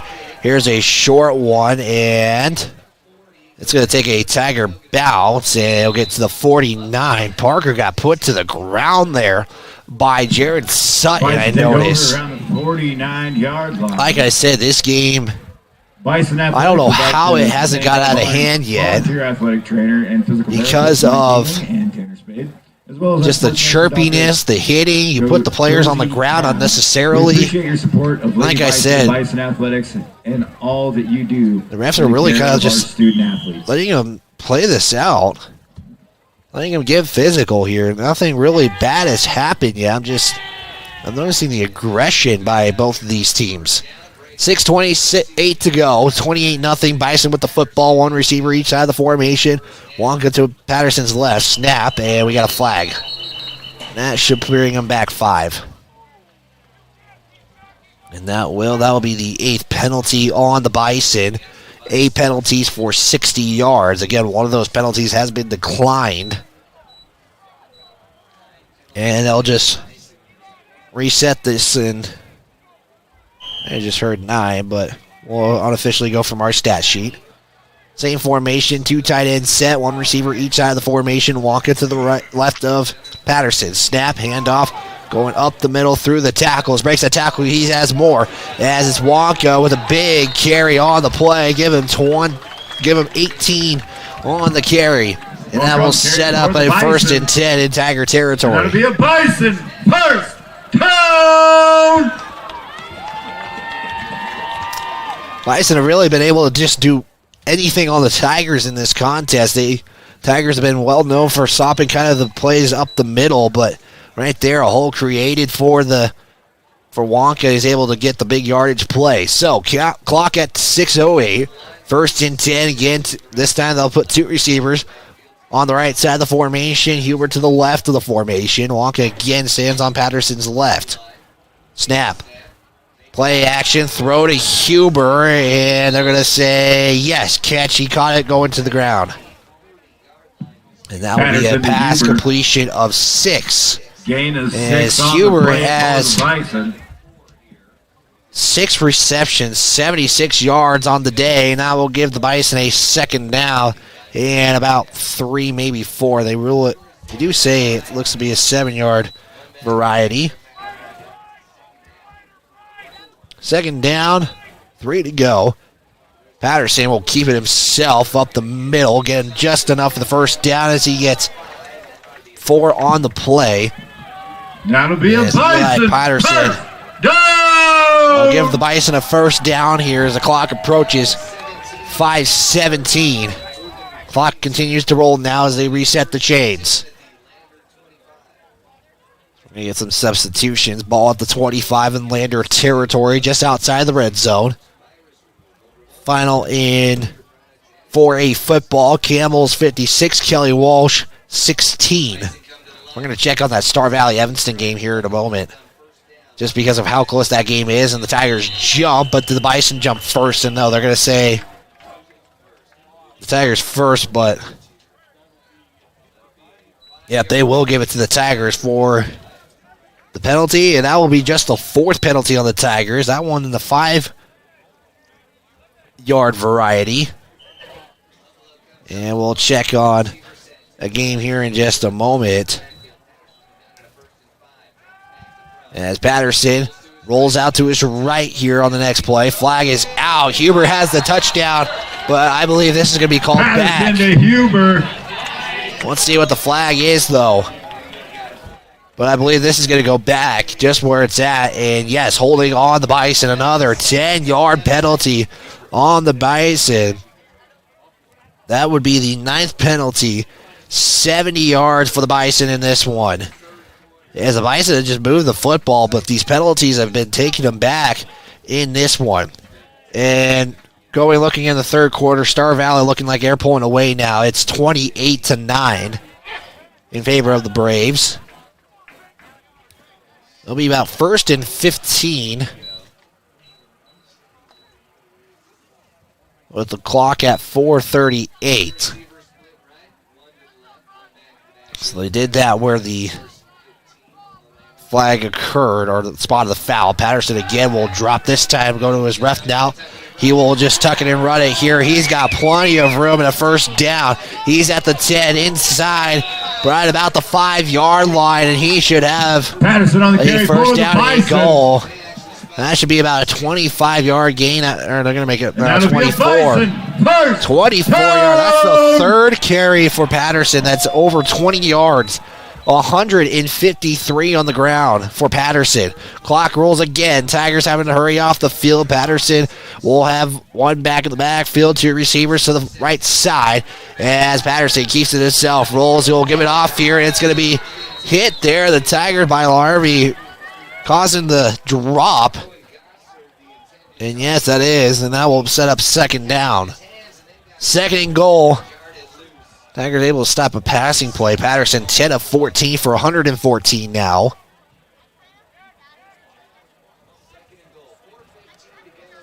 Second goal, ball at the 6-yard line. So we're see if the Tigers can cause another stop here. Here's the snap, handoff up the middle, and once again, Tigers were there. Tristan Osborne couldn't make the tackle. Walker tries to go to the round side. He's able to get to the far side. Jumper can't make the tackle, and somehow Walker gets around that and is able to get a score. Let's take a look at your Gambles replay. Touchdown! And the Bison do have someone pay the price for that score, though. Is there's an injury on the field. As you're seeing that on the Campbell's replay if you're watching live. And it's now 34-0 Buffalo. Is the injured player able to walk off, but having a hard time able to stay up. And again, making his way off the field. That is Hayden J. Wars, who is the injured Bison. And we will have a PAT. Right after the touchdown, and it's 4:03 left now. If you're tuning in, we can't thank you enough for tuning into this broadcast. As the Tigers trail 34-0 as score 60-yard touchdown run that became more like a 20-yard touchdown run as the PAT is no good. And that will make it 34-0. And with that, we'll take a 60-second timeout. We'll step aside. We'll be back right after this. You're tuned in to Tiger Football on the County 10 Sports Network. Tires, tires, and more tires. Bailey Tire and Auto Service offers a huge selection, great prices, and fantastic service. Oh, yeah. Hi, this is Haley. With over 13,000 tires to choose, Bailey has tires for your ATV, farm implement, car, truck, trailer, semi, lawnmower, wheelbarrow, you name it. If it has a tire, Bailey Tire and Auto Service can fix it or replace it. Bailey Tire and Auto Service is your one-stop complete tire and service shop. Just remember, with Bailey's, there's no tricks, just tires. Baldwin Creek Rental Service in Lander is a proud supporter of sports and athletics here in Fremont County. Baldwin Creek Rental Center understands how expensive specific equipment can be, especially if it is for a one-time use or event. That is why they offer tools, equipment, and party supply rentals. For many years, Baldwin Creek has provided services to clients in Lander and the surrounding areas. From lawn and garden projects to graduation parties, they have the right equipment for you. Baldwin Creek Rental Centers, 675 Baldwin Creek Road in Lander. Back here on the County 10 Sports Network, KOVE, 4:03 to go. Bison score on a 6-yard touchdown run from Wonka as he evaded a tackler and gave him a 34-0 advantage in the third quarter. As we will see Camino send this away to the Tigers. Finn McFadden will await the reception. He's going to get it at his own 6-yard line. He will try to come up to the 10, going up right up the middle. Finds a hole. He's got more. Breaks the tackle and spins. And Finn McFadden getting to about the 35-yard line. That's the best return, I think, all season for the Tigers. Let's take a look at your Gambles replay. Brought to you by Myers Gambles. Finn McFadden really just went up the middle, find a hole, and was able to bounce off a tackler, and it sets the Tigers up at the 35-yard line. 1st and 10, 3:55 to play in the third quarter. Next week, the keeper of the gold rivalry, brought to you by Myers Gambles. Also, your game of the week presented by Eyes on Fremont as well. Takes us to Lander at Bill Bush Stadium for Riverton versus Lander. Joint broadcast with the Riverton crew. With Jared Anderson, we'll have a call on YouTube and Facebook. Gun set, 2 receivers to the right side. Hollinshead rolls out to his right, looks, finds the read. It's going to be bounced up in the air as that was intended for Parker Burton. Pass ball's incomplete. And that will be 2nd down and 10 to go. So again, joint broadcast with the Riverton team with Jared Anderson. We'll have the call KOVE 105.1 Jack FM. We'll also have it on YouTube and Facebook as well. We'll have a way for a fun broadcast there. Kickoff at 6. And we'll have to find out a pregame time is. We got a lot to fill in. We're going to add Riverton components. We're going to add the Lander components, obviously. Especially for a game like that. We're going to have a 3 receivers set. One on the far side is Moffitt, 2 down below. Hollinshead looks for the swing pass, and almost in getting hit is Hunter Velarde.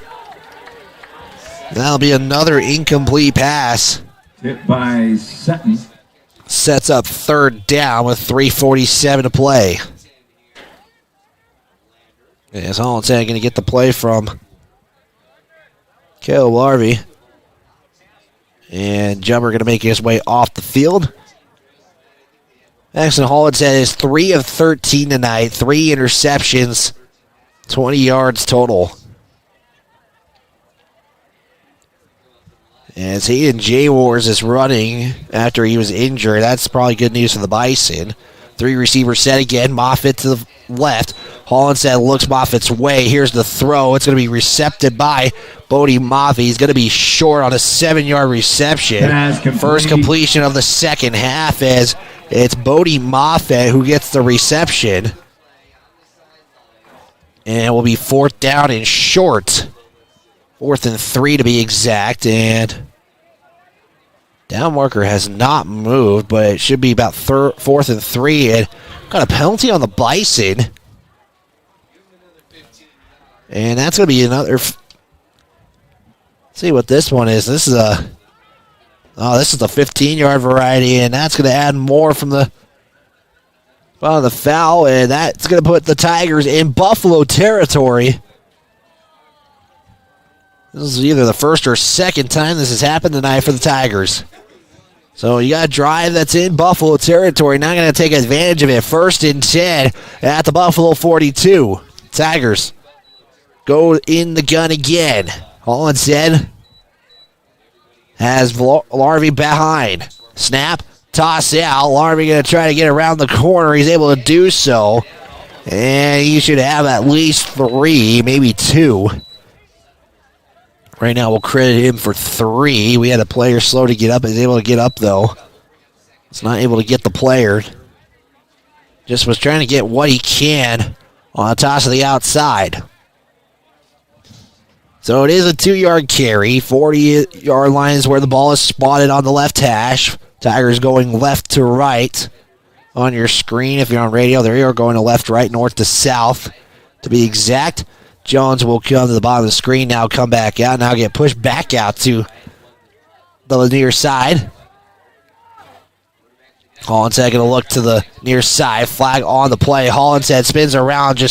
We'll just shuck that away. And we'll have a penalty on the play, and that's in the backfield. And let's see what they do here. It's going to be against the Tigers. And as the Bison going to get a choice. The Tigers are backing up. And they will back the Tigers up. 5 yards, and going to be an illegal shift on the Tigers. So the ball will be placed at the 45, so it will be second down, 13 to go. And the Tigers will try to reset here. Hollinshead this time will go under center in that flex bow formation. Moffitt, the receiver, to the far side. Jumper to the near side. In motion is Velarde. Hollinshead will hand it off the middle. And that will be at least a gain of 2. And that will be Harvey on the carry. And that will be third down now and about a long 11.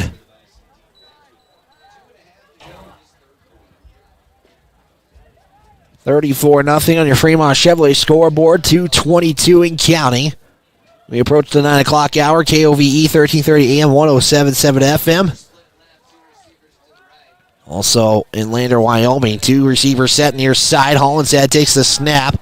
Here's the throw, and getting tattooed on the play was Landon Jones, and he paid the price for trying to go. No, that was Bryce Mason, excuse me, who got tattooed on the play. It'll be an incomplete pass, and the punt team will again come out here.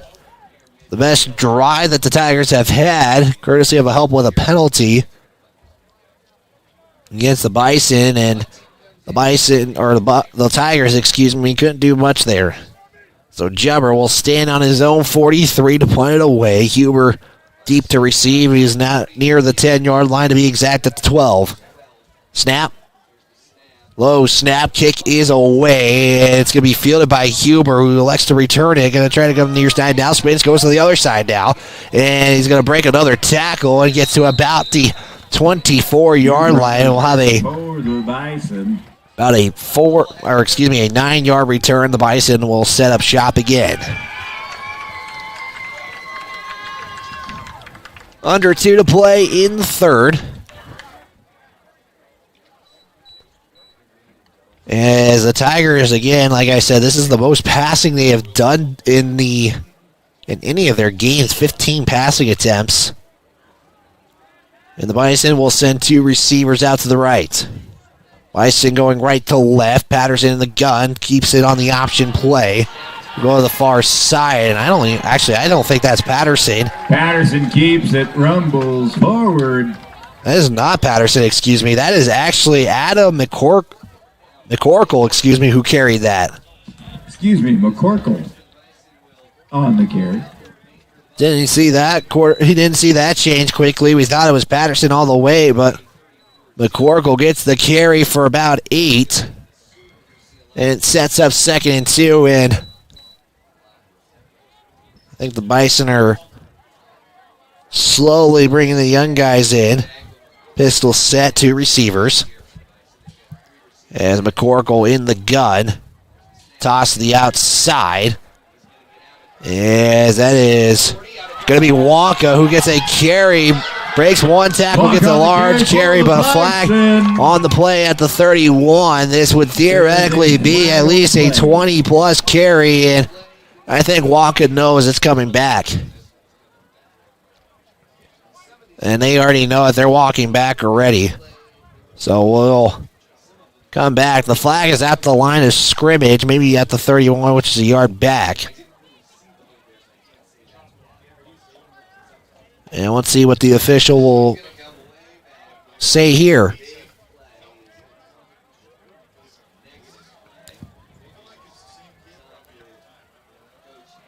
I think I just saw the official wipe the football at his hat. I'm just trying to see if we'll get a call here. This might be about a 10. This should be this will at least be a 10, if not more. And we'll see where they put this. This is at the spot or line of scrimmage. And they will request for a football here. Again, they're trying to keep the footballs dry just because of how wet the field is. So it's at least a 10-yard penalty. Yep, 10 yards of the penalty. The 11th penalty for the Bison for 95 yards unofficially. Bison will have two receivers to the far side of the formation. Again, this is being played at Mike Moon Field, established in 2014. They back it up 5 more. So 15-yard penalty on the play. So Mike Moon was actually a coach in Buffalo, 1974 to 1997. He earned 3 state titles and was at 8 state championships. McCorkle keeps it himself. And we'll get back to the line of back to the original line of scrimmage and more, and they'll have at least 15. They'll give him 14 on the carry on the quarterback keeper. Setting up 3rd down and manageable now. 3rd and about 3, maybe 4. As the ball is at the 31. Need to get to the 34, so yes, it is 3rd down and 3. Again, Mike Moon, last year of coaching was in the semifinals. Like I said, 8 title games. He had 18 winning seasons with this Buffalo Bison school. Patterson's going to have one in the backfield. Will keep himself. The ball comes out, and we have multiple Tigers on the play. Flag again comes out. Tigers have the football. As that is recovered by Gavin Romer. Tigers will take over. And let's see what the flag is first, though. It is Tiger football, but I think the penalty is going to be declined. I think it was on the Bison, at least based on how they put this. And the Tigers will get the football. Best field position on the day. Again, remember your deal of the game, Tiger Touchdown Burger Deal presented by Mammoth's Kitchen. 10% off per touchdown, up to 50%. 1 second on the clock. Hollinshead will go with the gun. Snap, drops back, looks. As Hollinshead looking to scramble. Now he will throw it, and it's going to be incomplete. It was intended for Barrett Moffitt, and that will put the end of this 3rd quarter of play. It's 34 Bison, Lander nothing. We'll step aside. We'll be back right after this on the County 10 Sports Network. Tires, and more tires. Bailey Tire and Auto Service offers a huge selection, great prices, and fantastic service. Oh, yeah. Hi, this is Haley. With over 13,000 tires to choose, Bailey has tires for your ATV, farm implement, car, truck, trailer, semi, lawnmower, wheelbarrow, you name it. If it has a tire, Bailey Tire and Auto Service can fix it or replace it. Bailey Tire and Auto Service is your one-stop complete tire and service shop. Just remember, with Bailey's, there's no tricks, just tires. Baldwin Creek Rental Service in Lander is a proud supporter of sports and athletics here in Fremont County. Baldwin Creek Rental Center understands how expensive specific equipment can be, especially if it is for a one-time use or event. That is why they offer tools, equipment, and party supply rentals. For many years, Baldwin Creek has provided services to clients in Lander and the surrounding areas. From lawn and garden projects to graduation parties, they have the right equipment for you. Baldwin Creek Rental Centers, 675 Baldwin Creek Road. You're tuned into Lander Valley Tigers football on the County 10 Sports Network.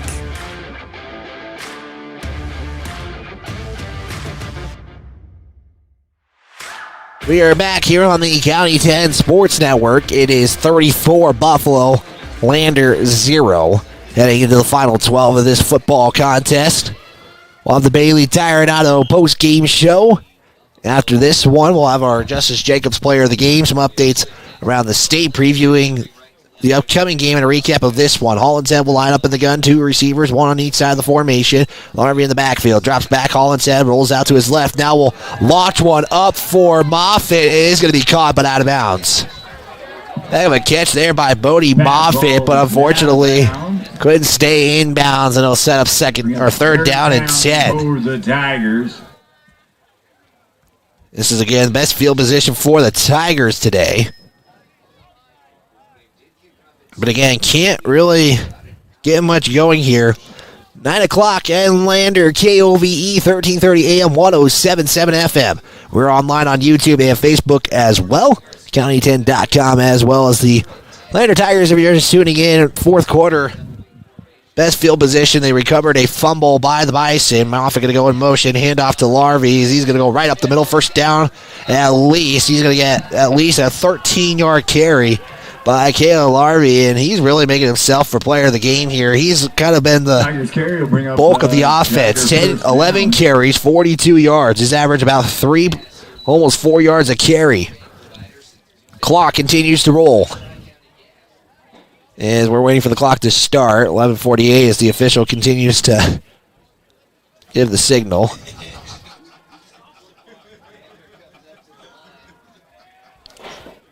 Holland's going to line up under center now.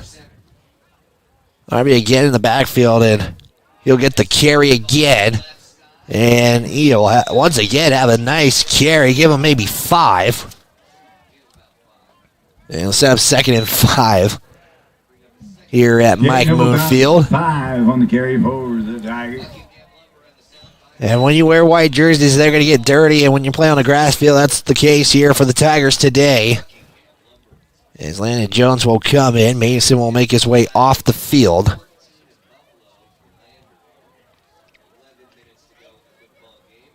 As Paxton Hollinshead will break the huddle, under 11 to play here.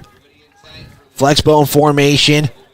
Harvey in the backfield again. Hollinshead takes a snap. Toss to Braden Baker now, who is in the backfield. He'll get a nice carry and maybe get to the line to gain here. Let's see if they do call it a first down. And we have a whistle. First down, Tigers. Yes, Braden Baker on the carry. I have him just officially for his 3rd carry of the contest. Bring up 3rd and he is going to have 5 yards on that. Or no, they're going to give him 4, excuse me. I thought they gave him the 1st. So 3rd down and 1. Ball is at the 10. Tigers need to get to the 9 as for their 1st and goal here. And Tigers trying to score, get some offense. Just got to get something going here offensively. They've just been struggling to generate drives. Burton goes in motion. Handoff to Baker up the middle. Bison had that play ready, but it was just enough for the first down. Gets 2 on the carry. Again, just needing to get a score here. First down. Again, just generate some offense is really what you hope to see here for the Tigers. We'll get substitutions. Baker and Mason will come off the field. Under 10 to play. 1st and goal at the 9. They'll put Larvey in the backfield. Tie formation at Flexbone. Hollinshead will go under center. Gets set. Nobody in motion. Toss to the outside as Larvey cuts, and he will make a move as he is close. He's going to be down at about the 2-yard line. As Caleb Larvey is really, like I said, when he's the bulk of the offense, how about 54 yards? And Tigers only have 83 yards of total offense. They'll place the ball at the 5, so not a gain of 7. It's just a gain of 2. 2nd and goal at the 5. Tigers again will line up close here. Burton and looks like Velarde are the motion. Hollinshead will throw it, just overthrows that one. Bryce Mason was the intended receiver as Hollinshead was about to have what could have been his first passing touchdown of the season, the first passing touchdown by the Tigers this season. The clock will stop at 8:53. We'll have Jones come in for the next play. We'll bring the play in here. Is Coach Burton going to come out and talk with Jones, and now we'll bring the play as Mason will come out. Hope to catch up with head coach Jim Burton. We'll probably do it via the phone tonight again on the road. They'll put Jones at the bottom of the screen on the left side of the formation. Hollinshead under center. Toss to Larvik. Can he get around the corner? And he's not going to have the score, but he's going to be down after maybe a gain of what appears to be 3.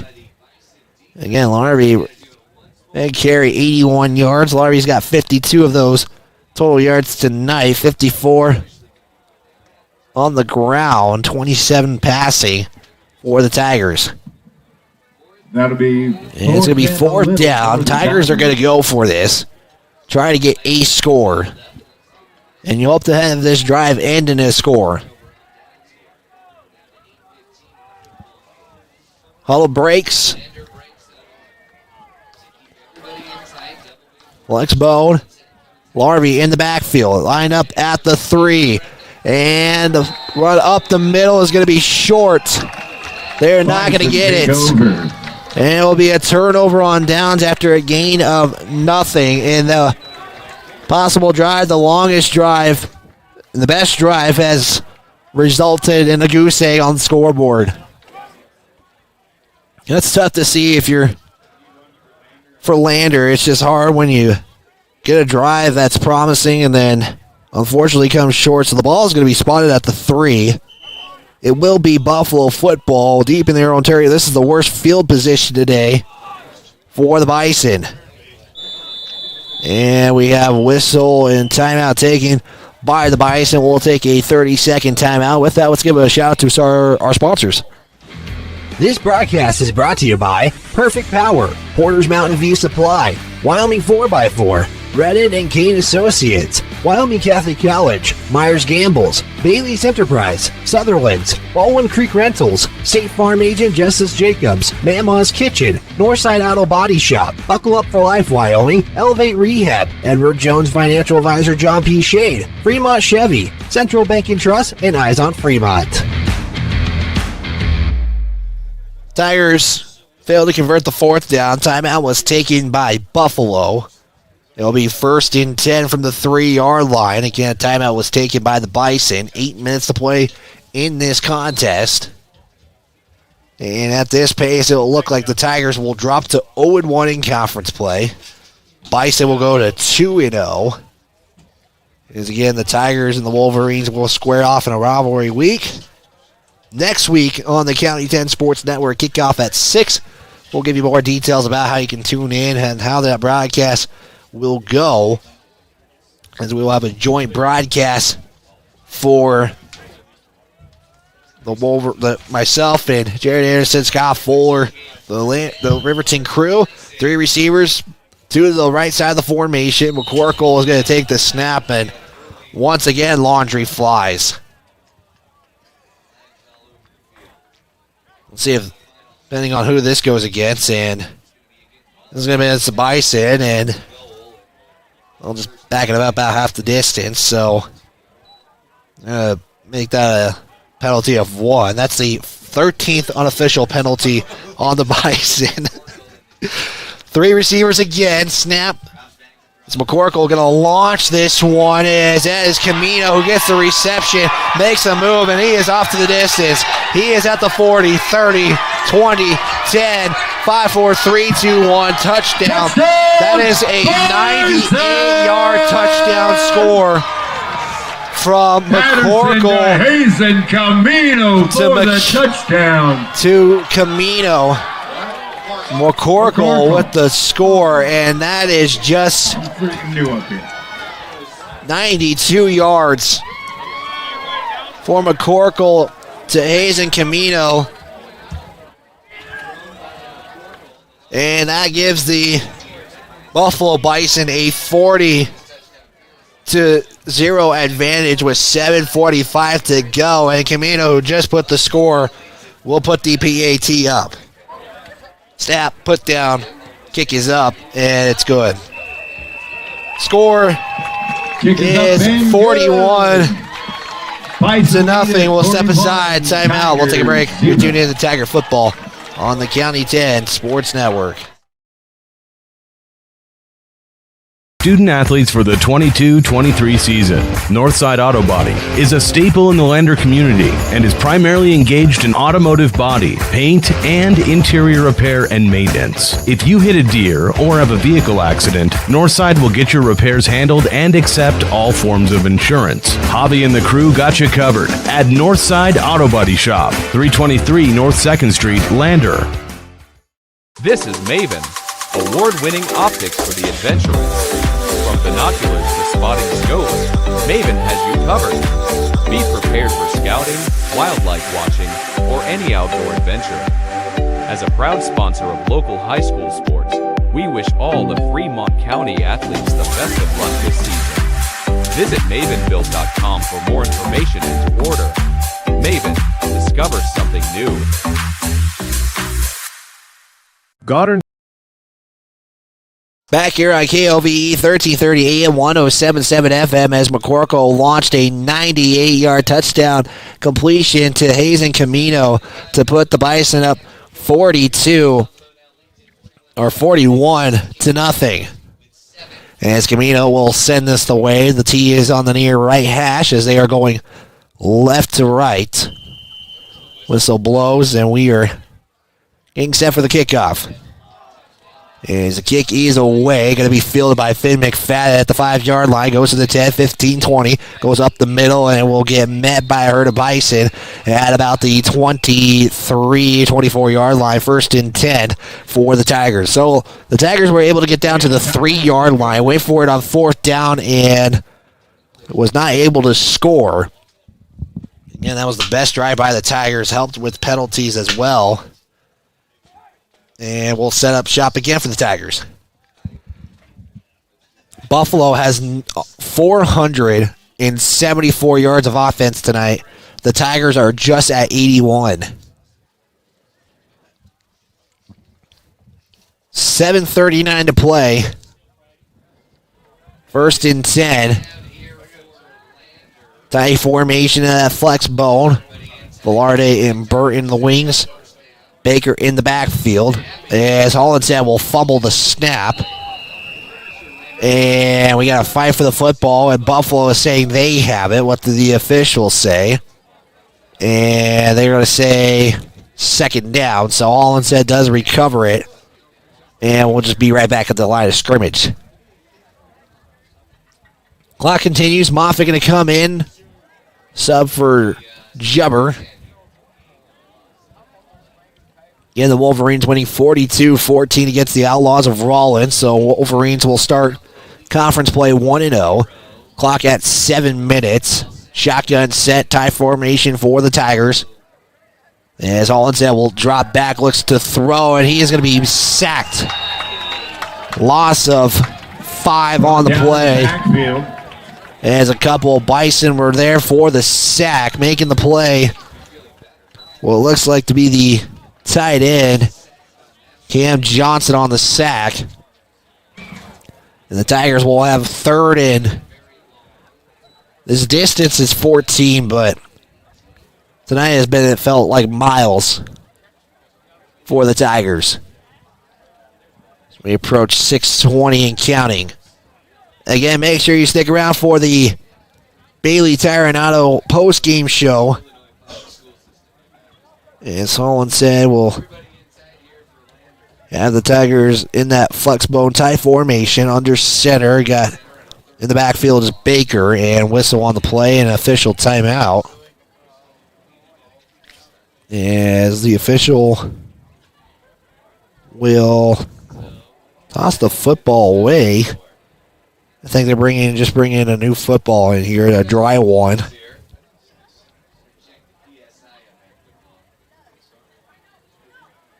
Yeah, drying off the football is what they're doing. So just reset things here. Clock starts again under 6 minutes to go. Hollinshead under center. Burton goes in motion. Here's a misdirection to Hunter Velarde as he will try to shift around. That's going to be short, way short of the 1st down. Give him maybe 7.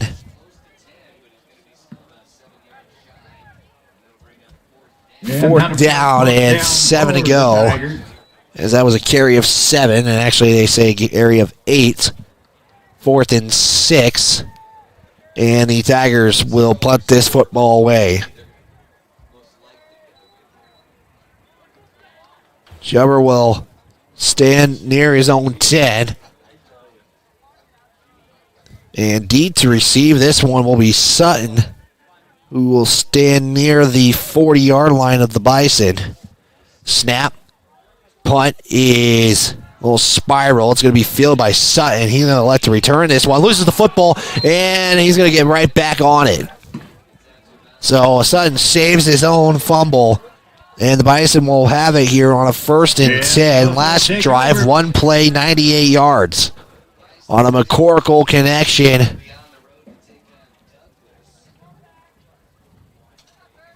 .98-yard touchdown connection to Hayes and Camino. And the Bison really now kind of just bringing everybody in here.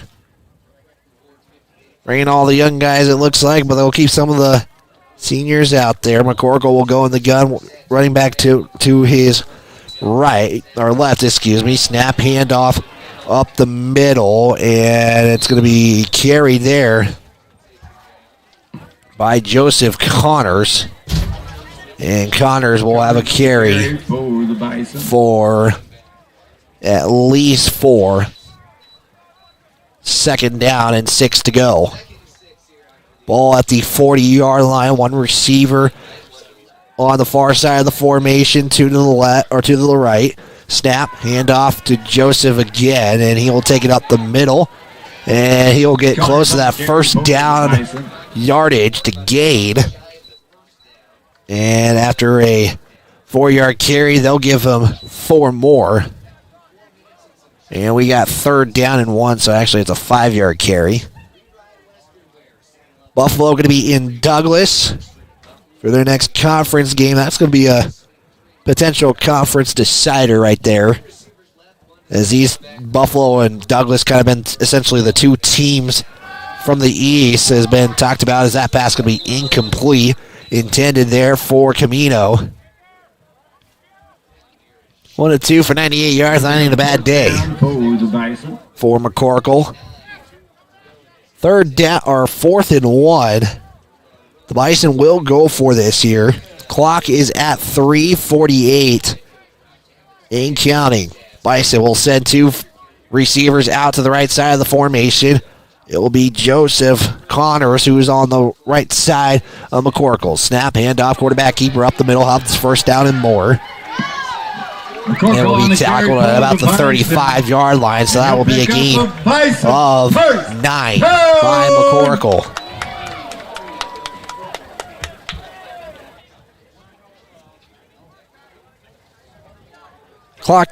Clock will restart here after it's set, and now they will let the clock roll. 1st and 10 at the 35.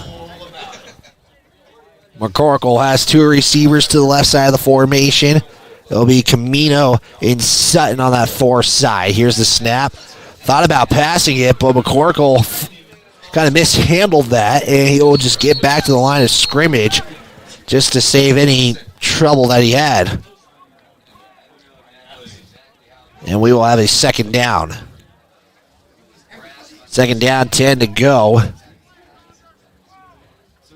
We'll get a play here for the next play here for the Bison. Just kind of probably try to keep things in play here and let this clock go as we are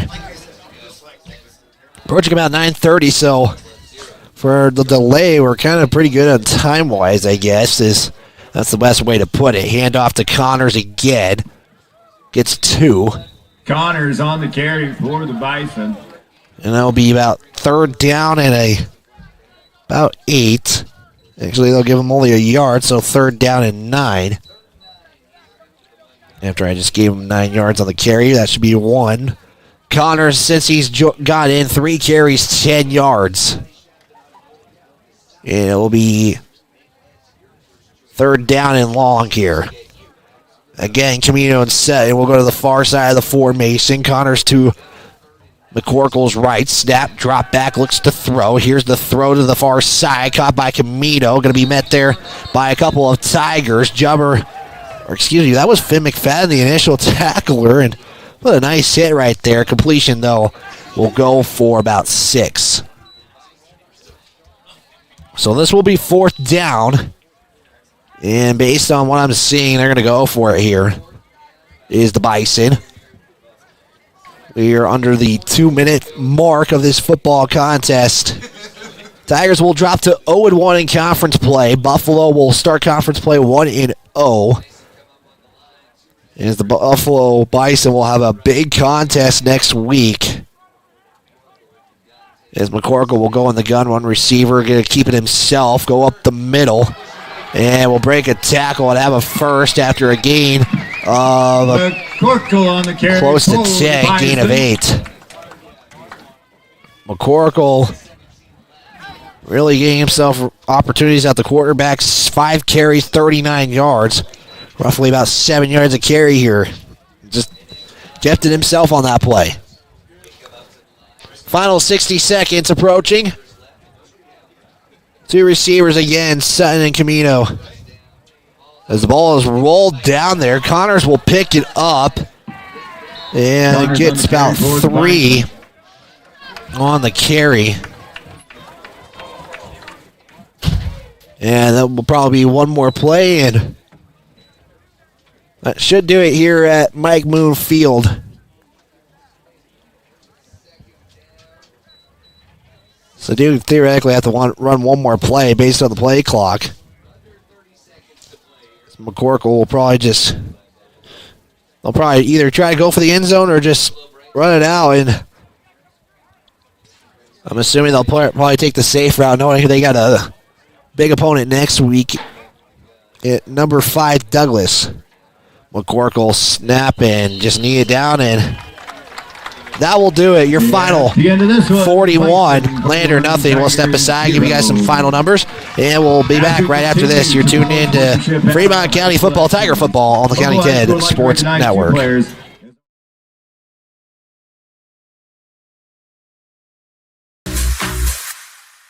Goddard Construction is a local contractor dedicated to our community. We're proud to support our student athletes in every sport on and off the field. We believe in hard work, crafting excellence, and building legacies one project at a time. We bring your vision to life. Visit GoddardConstruction.com to see what we can create for you. Goddard Construction, building Fremont County one project at a time. Justice Jacobs State Farm Insurance Agency, where friends go. Justice and his team are dedicated to helping you protect what's important. We offer a variety of insurance products and services to help you protect what's important to you. With customizable coverage plans, safe driving rewards, and discounts, Justice Jacobs can help you create a solution that's right for you. Porter's Mountain View Supply, your local experts in fire and water. We got everything you need for new installs to accessories, and don't forget our great selection of stoves, grills, and spas. We've been serving Wyoming for over 40 years, so you know you can trust us for quality products and expert service. Visit portersmbs.com or stop by our Riverton or Casper locations today.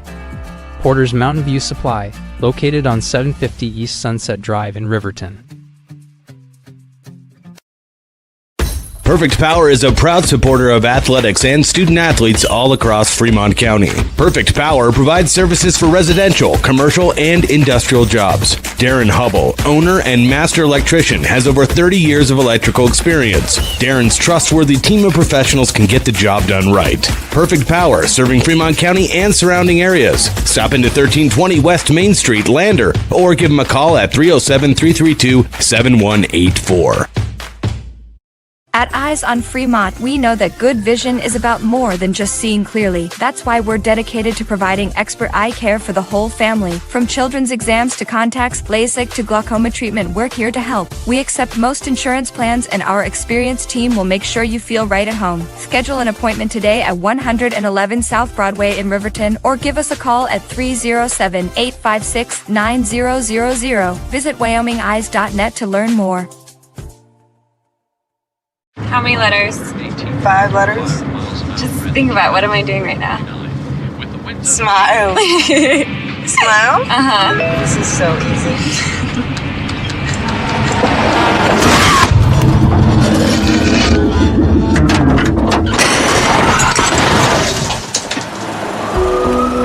Nobody likes to be stopped by the police.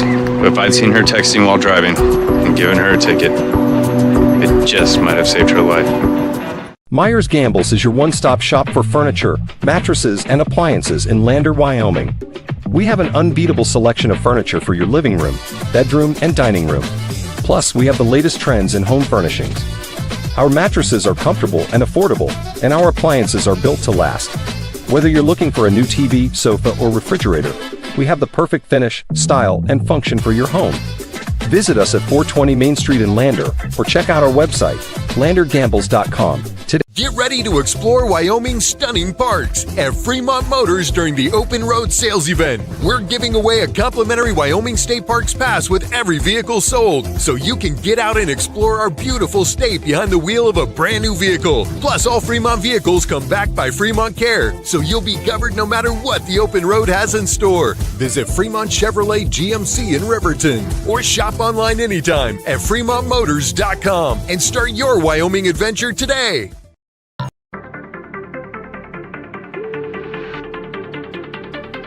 This is the Bailey Tire and Auto postgame show on the County 10 Sports Network.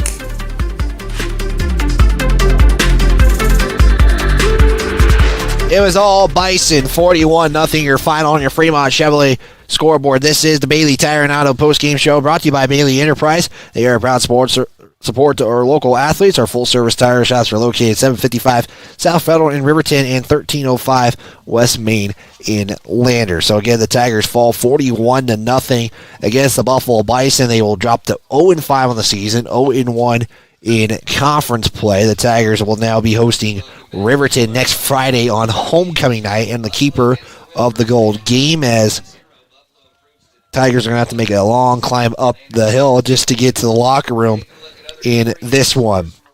Coming up on the post-game show, we'll recap the game, which we're going to do in moments. We'll have our player of the game, look at some individual numbers.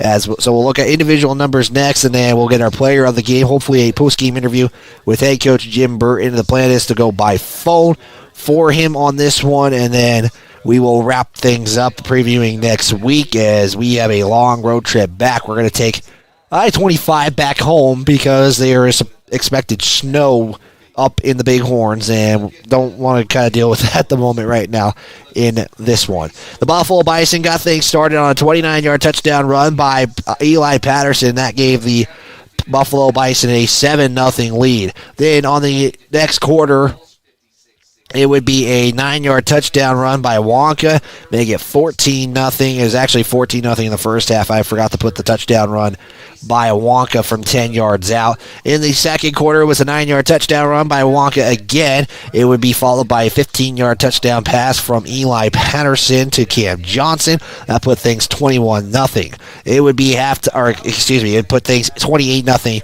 going into the half. We did have a lightning delay in the first quarter with 4:33 left to go, and the Tigers were trying to respond. Coach was just trying to say reset and relax, and they were had to be on the bus, unfortunately, which sometimes could be an advantage, sometimes it could be a disadvantage. Depends on how they want to take things in that one. The third quarter would be a 6-yard touchdown run by Wonka, giving him his third touchdown of the contest. The fourth quarter would be a 98-yard touchdown run with McCorkle to Azen Camino in the contest. That's where your 41 points will come from. We'll step aside, take a look at some individual numbers. We'll be right back here on the County 10 Sports Network. You're tuned into Tiger Football on County 10.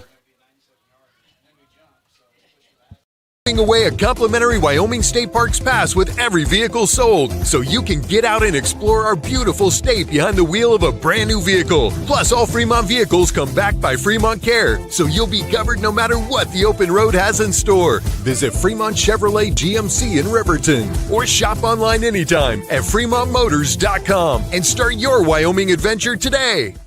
Did you see Allison at lunch today? I'm gonna text her. I'm gonna text Allison. Hey, hold up, Matt's calling me. Hey, we got the food and we're on our way right now. Hey, who's coming, bro? You're the one that keeps help.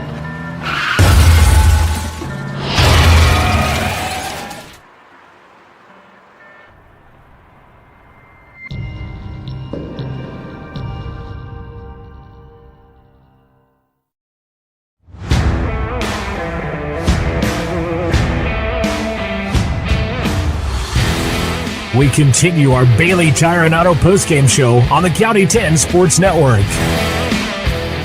This is the Bailey Tire and Auto postgame show brought to you by Bailey Enterprise. Your final 41-0 in Buffalo, Wyoming. Mike Moon Field on really a beautiful campus of Buffalo High School. I wish I pulled up a picture early on in the contest to show you guys the view. It's a nice field. You actually have to make your way down from the parking lot to get to the stadium, and it's, again, just a beautiful facility. And, again, a big thanks to Buffalo for Buffalo High School and AD Ryan for just their hospitality. They made things very easy for us, especially when the delay was going on. They helped clean the window to make it workable for us in the contest, and we were able to provide video coverage, and with that, we can't thank them enough for their hospitality. Let's take a look at some of the final numbers of this contest. Let's take a look at second half numbers to be exact. The Bison would run 27 total plays. They would run 19 rushing, 8 passing. They would get 121 yards rushing, 162 of that passing, 98, of course, coming on that one play. They would put 283 yards of offense in the second half, averaging 10.5 yards per play. The Tigers would go 14 rushes, 8 passes, total of 22 plays. They would rush for 38 yards, 7 of those yards coming from passing, for 45 total yards of offense. They would get an average of 2 yards per play. In the Buffalo official numbers, passing, Eli Patterson 10 of 14 for 140 yards, but Corkle would go 2 of 3 for 104 yards and a touchdown. Rushing stats, Eli Patterson 12 of 153 on the night. Tommy Wonka 18 of 87. Joseph Connors 4 of 13, and McCorkle would go 5 of 39. Receiving, it would be Huber 6 of 77. Johnson 3 of 34. Hazen Camino 4 for 111 yards and a touchdown score. Again, we're going to try to reach out to Jim Burton for a post-game interview in this contest. We're going to try to maybe get that right after this one. Take a look at the Tigers' final numbers. Paxton Hollinshead would finish tonight 4 of 18, 3 interceptions for 27 yards. Parker Burton would get 1 carry for 1 yard. Paxton Hollinshead 7 for 9 is 10. Some of those are including sacks. Caleb Larvey 15 of 52 yards. That was pretty much most of the offense tonight. 84 yards of total offense, like we mentioned moments ago. Hunter Velarde 1 carry for 8 yards. Braden Baker 4 of 6. Receiving, Bryce Mason 1 of 10. It would be, I'm going to have to fix that on my stat sheet there. It'd be Parker Burton, 2 of 10 receiving. It was, I believe, Landon Jones who got the reception, Bodie Moffitt, was the one who got the reception, 1 of 7 yards on the night. That's your individual numbers. We're going to have our player of the game coming up, and again, we're going to try to reach out with head coach Jim Burton on this one, and we're going to try to pack things up early so we can hit the road. But with that, we're going to take our next time out. We'll be back right after this. An upgrade to your vehicle. Wyoming 4x4 is the place to go for all your upgrade needs. From lift kits to bumpers, grill guards to bed liners, we've got everything you need to take your ride to the next level. We use top brands for our bumpers like Fab 4s, Ranch Hand, and Road and more. So get your vehicle ready and stop at Wyoming 4x4 or give Dan a call at 307-857-3175.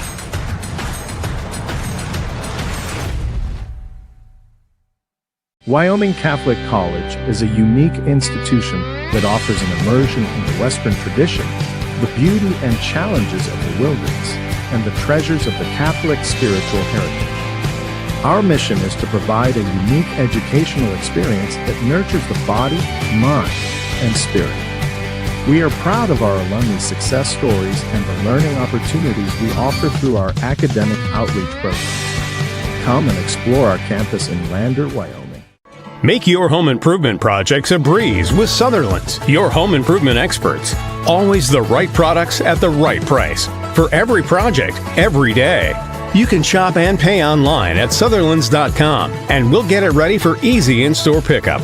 With the tools and the know-how, you can count on Sutherlands for any job. With over 30,000 items in stock, make your first stop at Sutherland's Home Improvement in Casper. Coming out of the timeout, we are here with head coach Jim Burton. Coach, can you hear me? Yeah, gotcha. All right, there we go. Head coach Jim Burton on the Bailey Tire and Auto post-game show. And, Coach, you guys played hard. Offense just didn't generate, it seems like, again tonight. Yeah, again, we just missed a few more opportunities. You know, we got a few drop balls and then a few ill-advised throws. And, just some things here and there, you know, missed opportunities again. Again, the boys played hard, a lot of effort. So they definitely brought the physicality that we were asking for. Well, I reached out to you during the delay, and the thing, you made it pretty easy, reset and relax, just kind of go through that delay a little bit and kind of what the team was kind of going through, especially you guys were having to load up on the bus, and Buffalo got to go hang out in a shed. Well, here's the thing, like, this is a weird setup. You know, this locker room up top of the hill, it's just weird. They've got their little team kind of shed thing, and so we just went to the bus. Just made more sense for us to do that. Did that. But yeah, it's you know, you got to just relax them, realize, look, the game's going to restart. We're going to warm up again, right? So it's like pregame. You just got to start over. Well, and Coach, you know, during warm-ups, I noticed you guys were kind of working on a ton of passing plays, and you guys really kind of let the cat loose out in that first quarter. I think for your first 6 plays, 4 of those were passing. Was that the mindset going into the contest? Well, like we just saw something, and we thought we could capitalize on it. And realistically, you know, stuff there. It's just a matter of our timing and you know, chemistry a little bit with the receivers.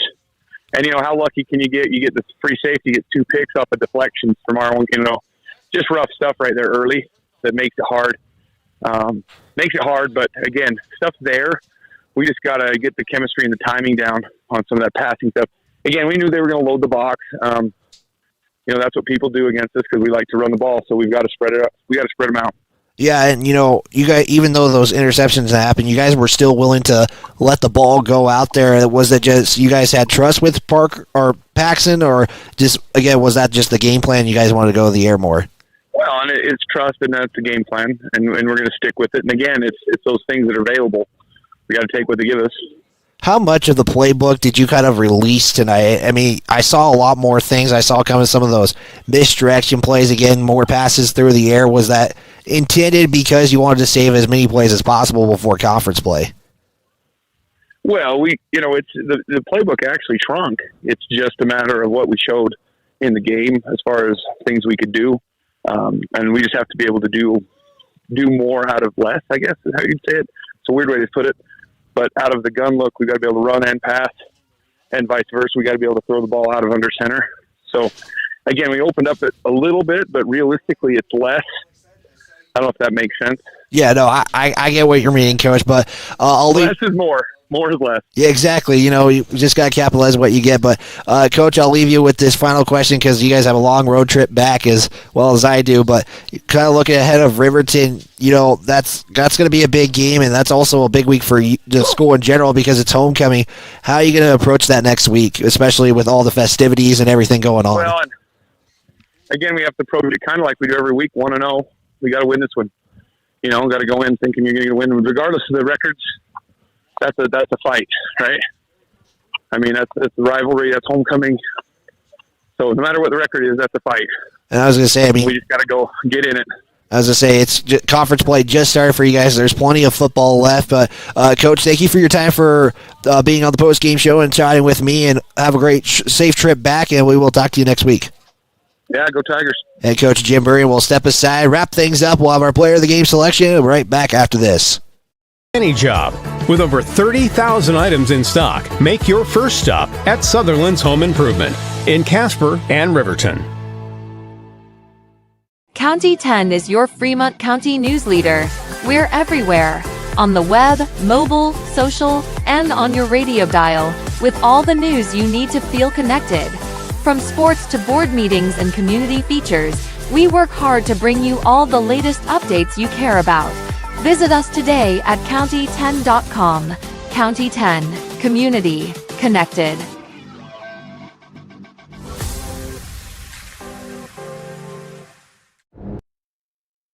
Wrapping up the Bailey Tire and Auto post-game show, as we still have one obligation we got to do, and that is selecting our player of the game. I got to give it to Caleb Larvey. He really just was the bulk of the offense tonight. 52 of the 84 yards of total offense went to Caleb Larvey tonight. He got most of it in that second half. 15 carries, 52 yards in the contest. Up next for the Tigers, like we were kind of alluding to, it's the Fremont County rivalry. It's the keeper of the gold.